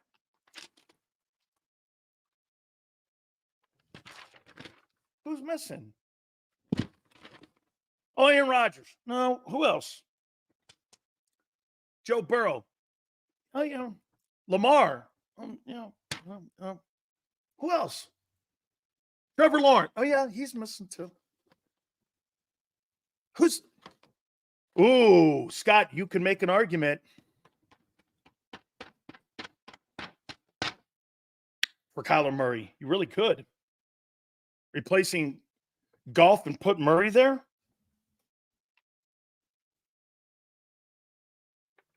Oh, I know who's missing. Carson Hurts. Jalen Hurts. He's missing. You know what? I'm going to amend this. I'm going to take Golf off and put Kyler Murray there. Yeah, Kyler Murray. I'll put him there. And then Carson Hurts is probably like 13th or something like down there. So Carson Hurts. Oh, boy. By the way, bottom of the hour here in a couple seconds, we're going to hook up with our friend Merrill Reese, the golden voice of the Philadelphia Eagles. So you want to feel good about yourselves? Merrill will do it. No question. And I'm sure he'll have a different perspective. So let's go over here and see what you guys. It looks like another playoff matchup between Vikings and Saints. If both teams remain good. I'm not sold on either team, though, Jonathan. I totally want to see if the Saints take out the Cowboys and they take out the Eagles in consecutive weeks. You got the Saints are real. And I got a feeling I'm believing more that they're in the line where they're going to be a real football team because they got good football players.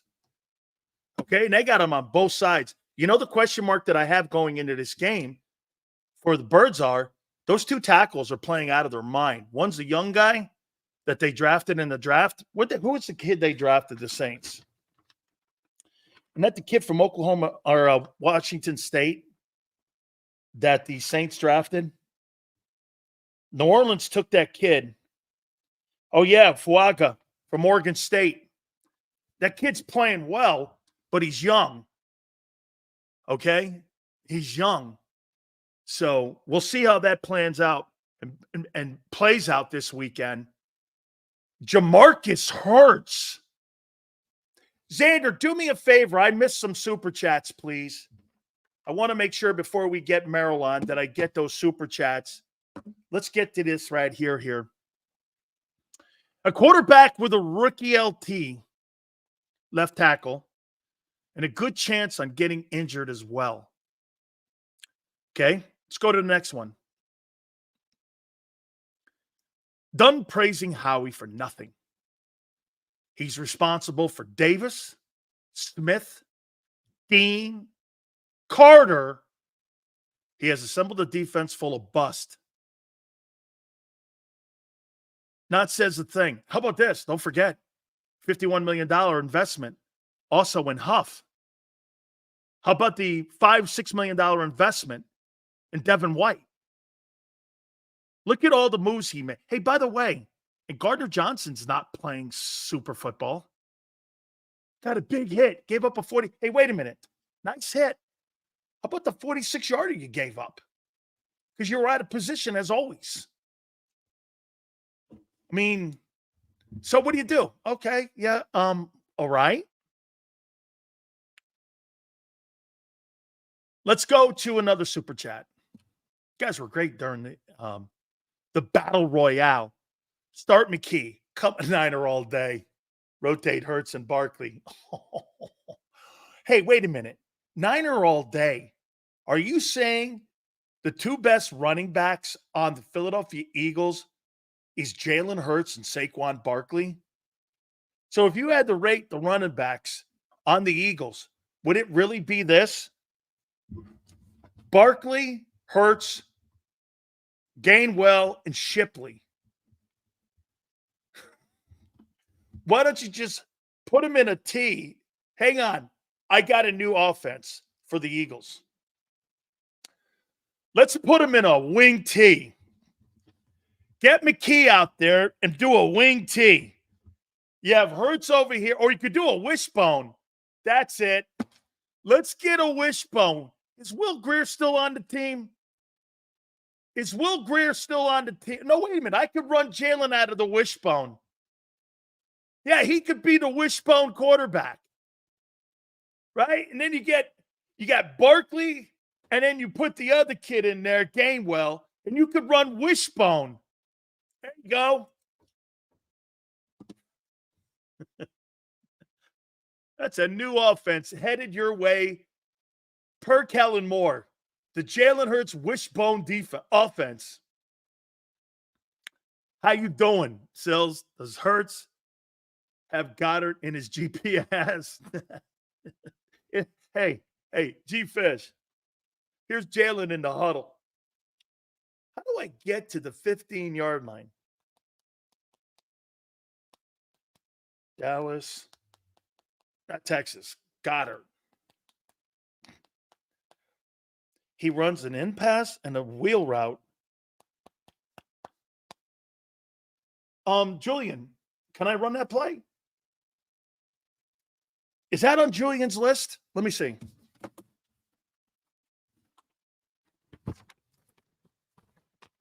Nick, Nick can't run that play, and Kellen can't either if that's not on Julian's list. You can't run that. Hey, who's a better quarterback this weekend, Taysom Hill or Jalen Hurts? Oh, man, that's a low blow. That's a low blow. That's a low blow. I apologize. Absolutely here. Yeah, I apologize. We're efforting our friend, Merrill Reese.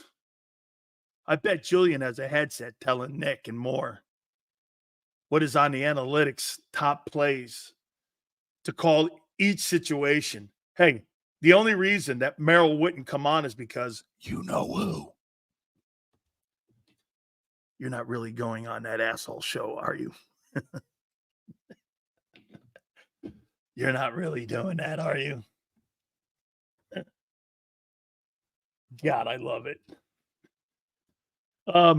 Sills, you're going too far. Hurts has not been that bad. There you go.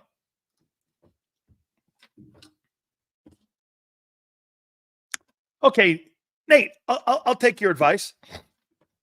Give me a grade on Jalen Hurts' first 2 quarters or your first 2 games, 8 quarters of football. I was at the game. Row 12. Watch Huff doing the electric.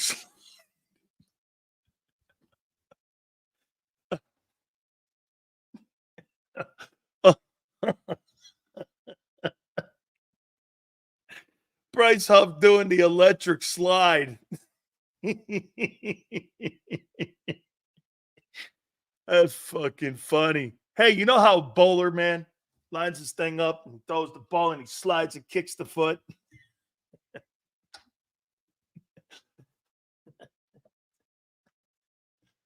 B-.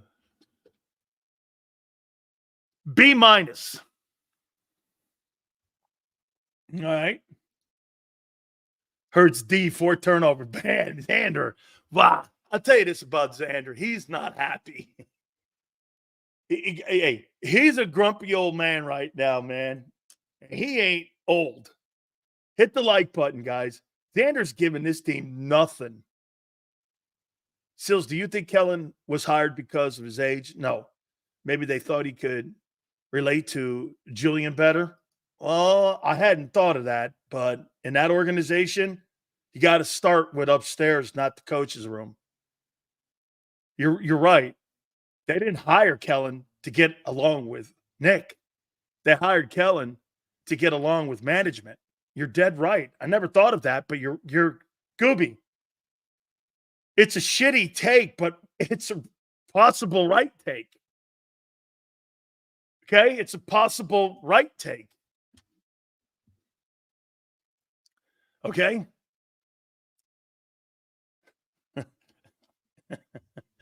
And we're that's not a very happy man right there. I could tell you that. I'm telling you. Not if we don't make the divisional round this year with this talent. I'm scouting a quarterback. IDC. Damn, Andrew. Dude. Let me say something to you, Philadelphia people. I'm starting to see it again. Fuck this guy. Hey, yesterday, man, nice shape, really good looking. Fuck her. She cheated on me. I hate her guts. I hope she's hit by a bus. I don't care. Dude, Xander's gone like, hey, this guy, I think he's going to have 4,700 yards. Now he's like, he's a bum. Hey, he's a bum. Woo!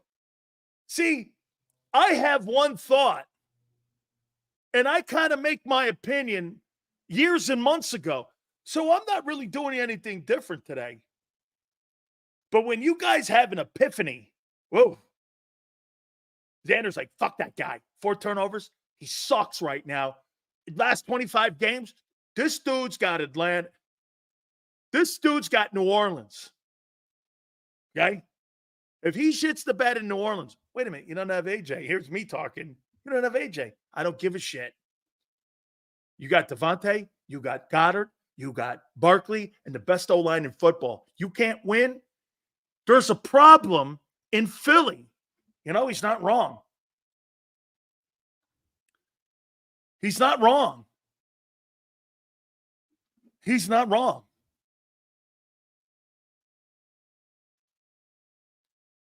Nate, he had 3 turnovers in week 1, and you're calling that a B+. Dude, we have different expectations for a $50 million guy.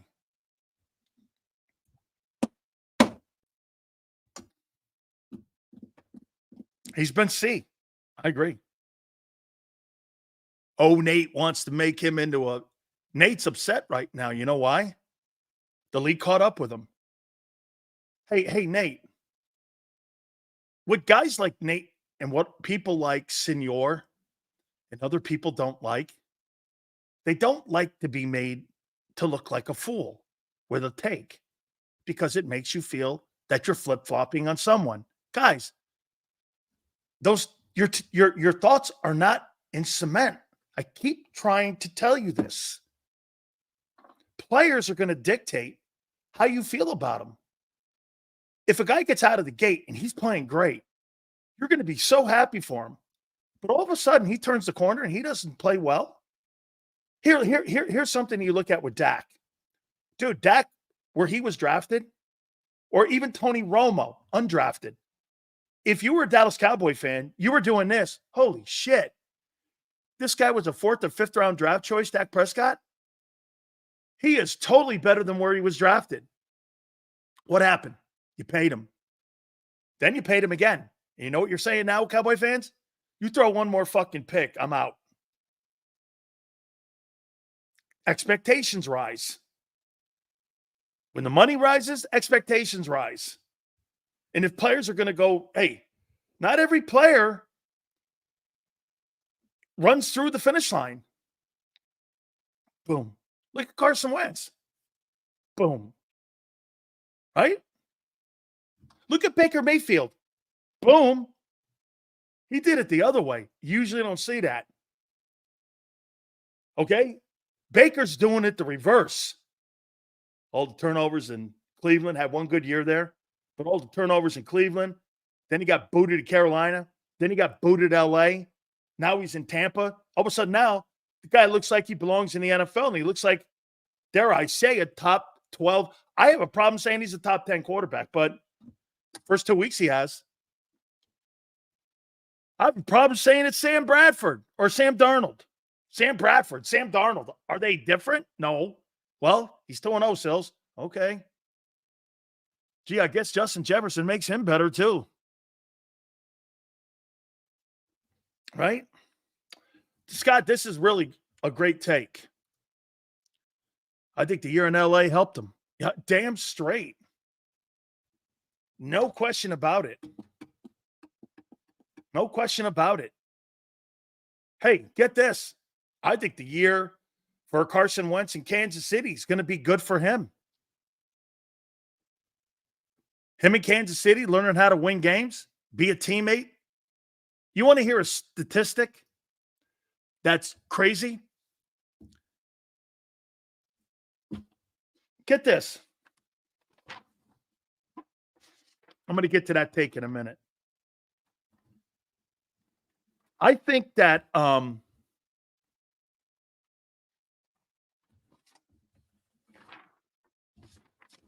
I right when I say Kelsey only has 34 yards receiving and 4 catches? I think Kelsey's got 34 yards. How is he 2-0? How's Mahomes 2-0? You know, people in here were telling me, I like to see him without Kelsey. Kelsey's got 4 catches in 2 games, and he's 34 yards. Kelsey ain't helping him win games. Senor says it's the defense. The defense was the team, part of the team that put that Buckner kid in position to kick that game winner? I don't think so. I'll take that Reed and Spags. Sure.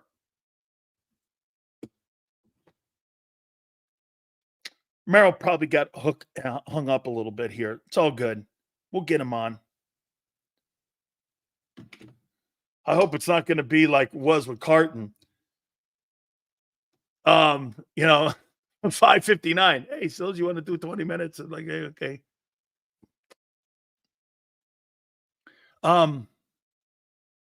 The rest were the Taylor Swift thing. I don't know. He's a superstar now. He's going to have a great career after football. Totally is. Totally is.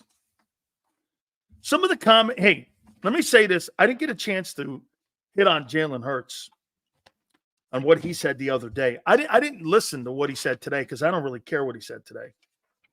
I cared what he said right after the game. And I wrote that down here. Here it is. Yeah. Hurts. This is right after the game. That stuff you got today.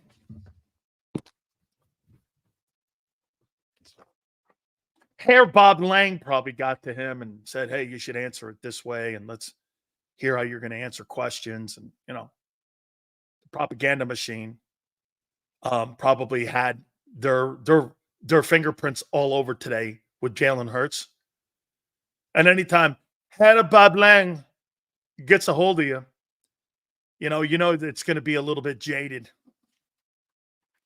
So I like to get the player's response right after the game, instead of having to go to, Hair Bob Lang. Woo! Woo! Hey. Here's Hurts. Tough loss. He felt prepared. Okay? I believe he did. He goes on the 3rd and 3. He goes, got to execute. It's a matter of execution. Correct. Run the less percentage play. You know what John McMullen's mentality is? Barkley's got to catch that no matter what.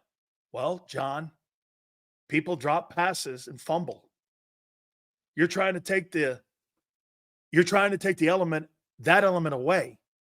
When you're up 3, going to kick a field goal that puts you up 6. Get this. Atlanta had to score a touchdown too, not kick a field goal at that point. And if Nick doesn't pass on the extra field goal, you would have had a 9-point lead in a game without AJ, with no pressure, and you couldn't stop the run. You know what he said too today, Nick? You know, we talk about all these situations Tuesday on. So if we're in the game and we're thinking about it then, it's too late. Well, Nick, if you're having these conversations, the 3 of you are idiots. When I know I don't have AJ and my football team is not playing well and you can't stop the run and you can't create pressure, where is your ego? That was an ego loss. Dude, if that's me in that game, scoring wasn't at a premium. Stopping and playing defense wasn't at a premium. Some of you go like this. Well, they were at least held them to 15 points. Exactly. You held them to get this. Think about what some of you are saying. It says we held them 15 points. And yet, you gave up 150 yards on the ground and you couldn't get pressure. What's that telling you? They're running like crazy from 20 to 20. Take the points. Make it easy on your life. 3's going to add up later somewhere, and it did. Those decisions cost them the game. And then at the end of the game, they panicked as always. Hey, I'll tell you this. In a 2-minute situation where Jalen, with no A.J. Brown, has to go down the field, not a chance in hell they're winning. If I was New Orleans this weekend, get a lead. Get a lead on the Eagles. See how they react. See how they react when you get a lead on them. Okay, get a lead. I mean, Sirianni pretty much told you exactly what went down. And dude, and the analytic comment, boy, did he not slam dunk where they get their plays and where they get their intel from? Get this. Can I tell you how we used to build game plans? Okay. Our defensive line coach would watch film, or a defensive coordinator would watch film. This is how they used to do it. They would watch film. Then you'd have quality control guy go in there, and the quality control guy would write down their top plays on 3rd and 4, 3rd and 3, 3rd and 10, 3rd and 1, 2nd and 2, 2nd and 9, 2nd and 8. Their top plays on the 20-yard line plus. Their top plays on the -20. Their top red zone plays. And you're looking at this. but the D-line coach and the coordinator are putting this together for you. Coaches. Then what you do is you get the assistant coaches and the quality control guys to give you the statistics on what a team is doing. They're averaging 4.4 yards a game. That's a strength. They're averaging 24 points, 26 points a game. They score well in red zone. And so all these coaches are putting this together. So when you got your game plan back in the day, all coaches put it together. Here's how the Eagles get their game plan today. Your analytics department sends you down a list of all the things. I guarantee you right now, the analytics department is working already on the Buccaneer game and their tendencies. How in the world would I take a guy who's a bookworm and belongs at a library in Philadelphia and take his words on what a place should be called because the numbers say it? I would never fucking buy that, nor would I ever want that involved in my game plan, him suggesting to me plays I run.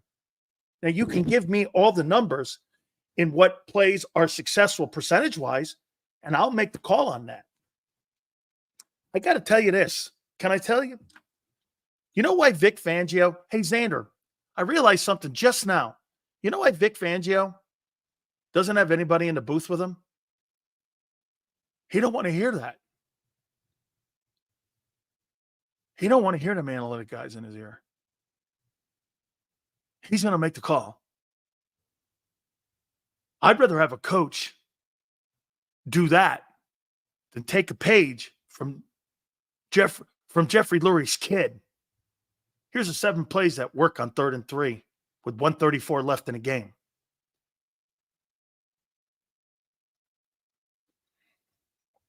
Just saying.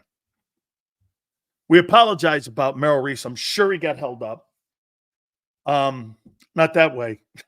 God forbid. So we'll catch up with him again here. Do me a favor. Hit the like button. Keep it here, National Football Show. He's blocked well and tries to cut through the middle. Oh! Your gut says Miami is going to win, and you should take the over. Your gut also said your NFT selfies would only go up in value. They didn't. But your head is on Sports Grid and knows the QB is in concussion protocol. The backup has a 45 QBR against the zone coverage. The New York D has the most sacks in the league. So yeah, trust your head. It's smarter to be on Sports Grid.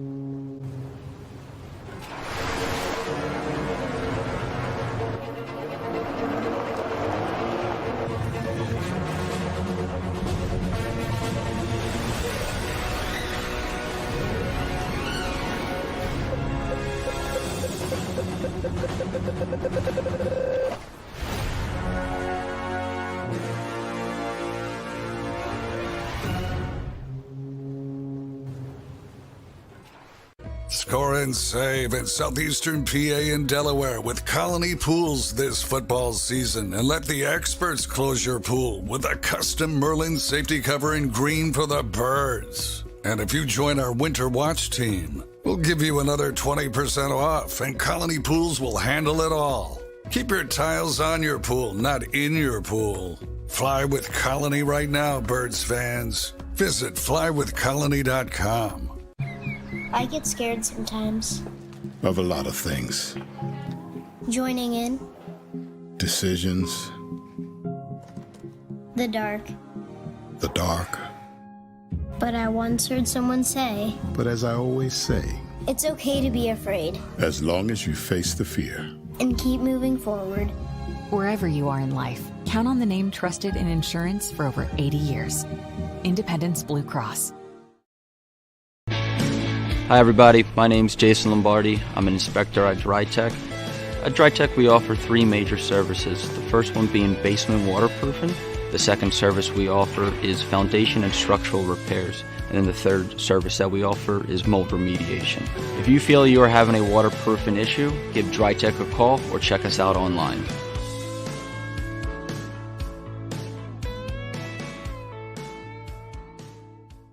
Heading down the shore. Have a ball once more. Here, imaginations run wild and time stands still. Because here, you can find the best of the Jersey Shore, all on one 5-mile island. So leave the old you behind and get lost in the woods. Wild, wild, wildwood days. Plan your stay in the Wildwoods today. EAGLES, Eagles.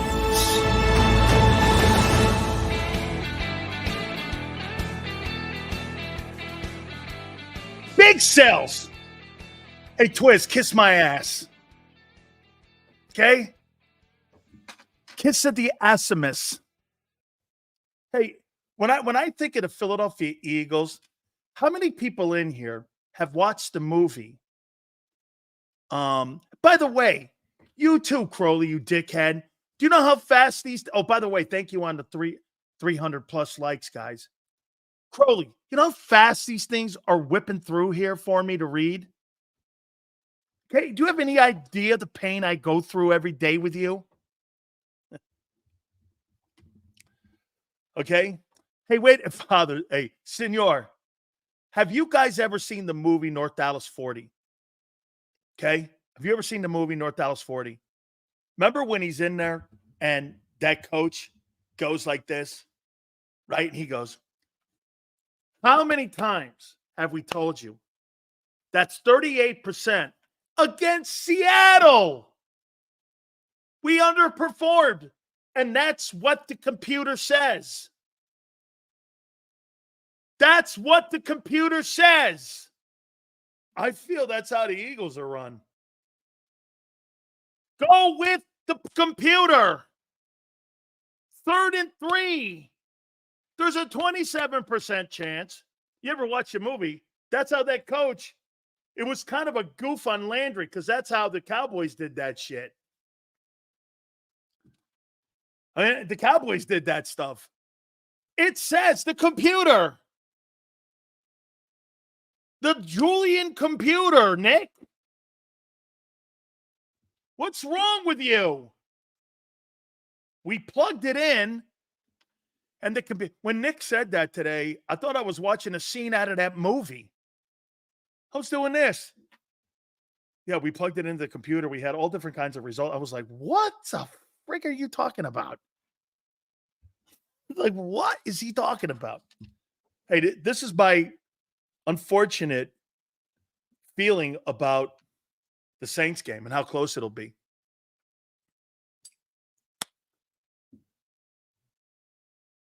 Eagles, you win the toss. Hey,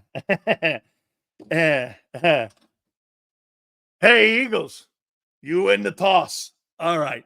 We apologize for Merrill Reese. We'll talk to Merrill. I'm sure we'll get him on tomorrow. They got to head out probably to New Orleans, probably on Friday, so we'll be able to catch up with him. We appreciate all you guys. The Battle Royale was great. Xander was awesome. Xander's one pissed off dude right now. By the way, guys, please hit the like button. We got over 300. You guys were sensational. You guys have been great, really, since the start of the season and really going into training camp. You've been spectacular, and I can't thank you enough. Yeah, you, Prince. Even you, Twiz. Forte, you too, all you guys. Thank you guys so much. Each and every single day you come here, you make the show bigger and bigger and bigger and bigger, bigger, bigger, bigger. Okay.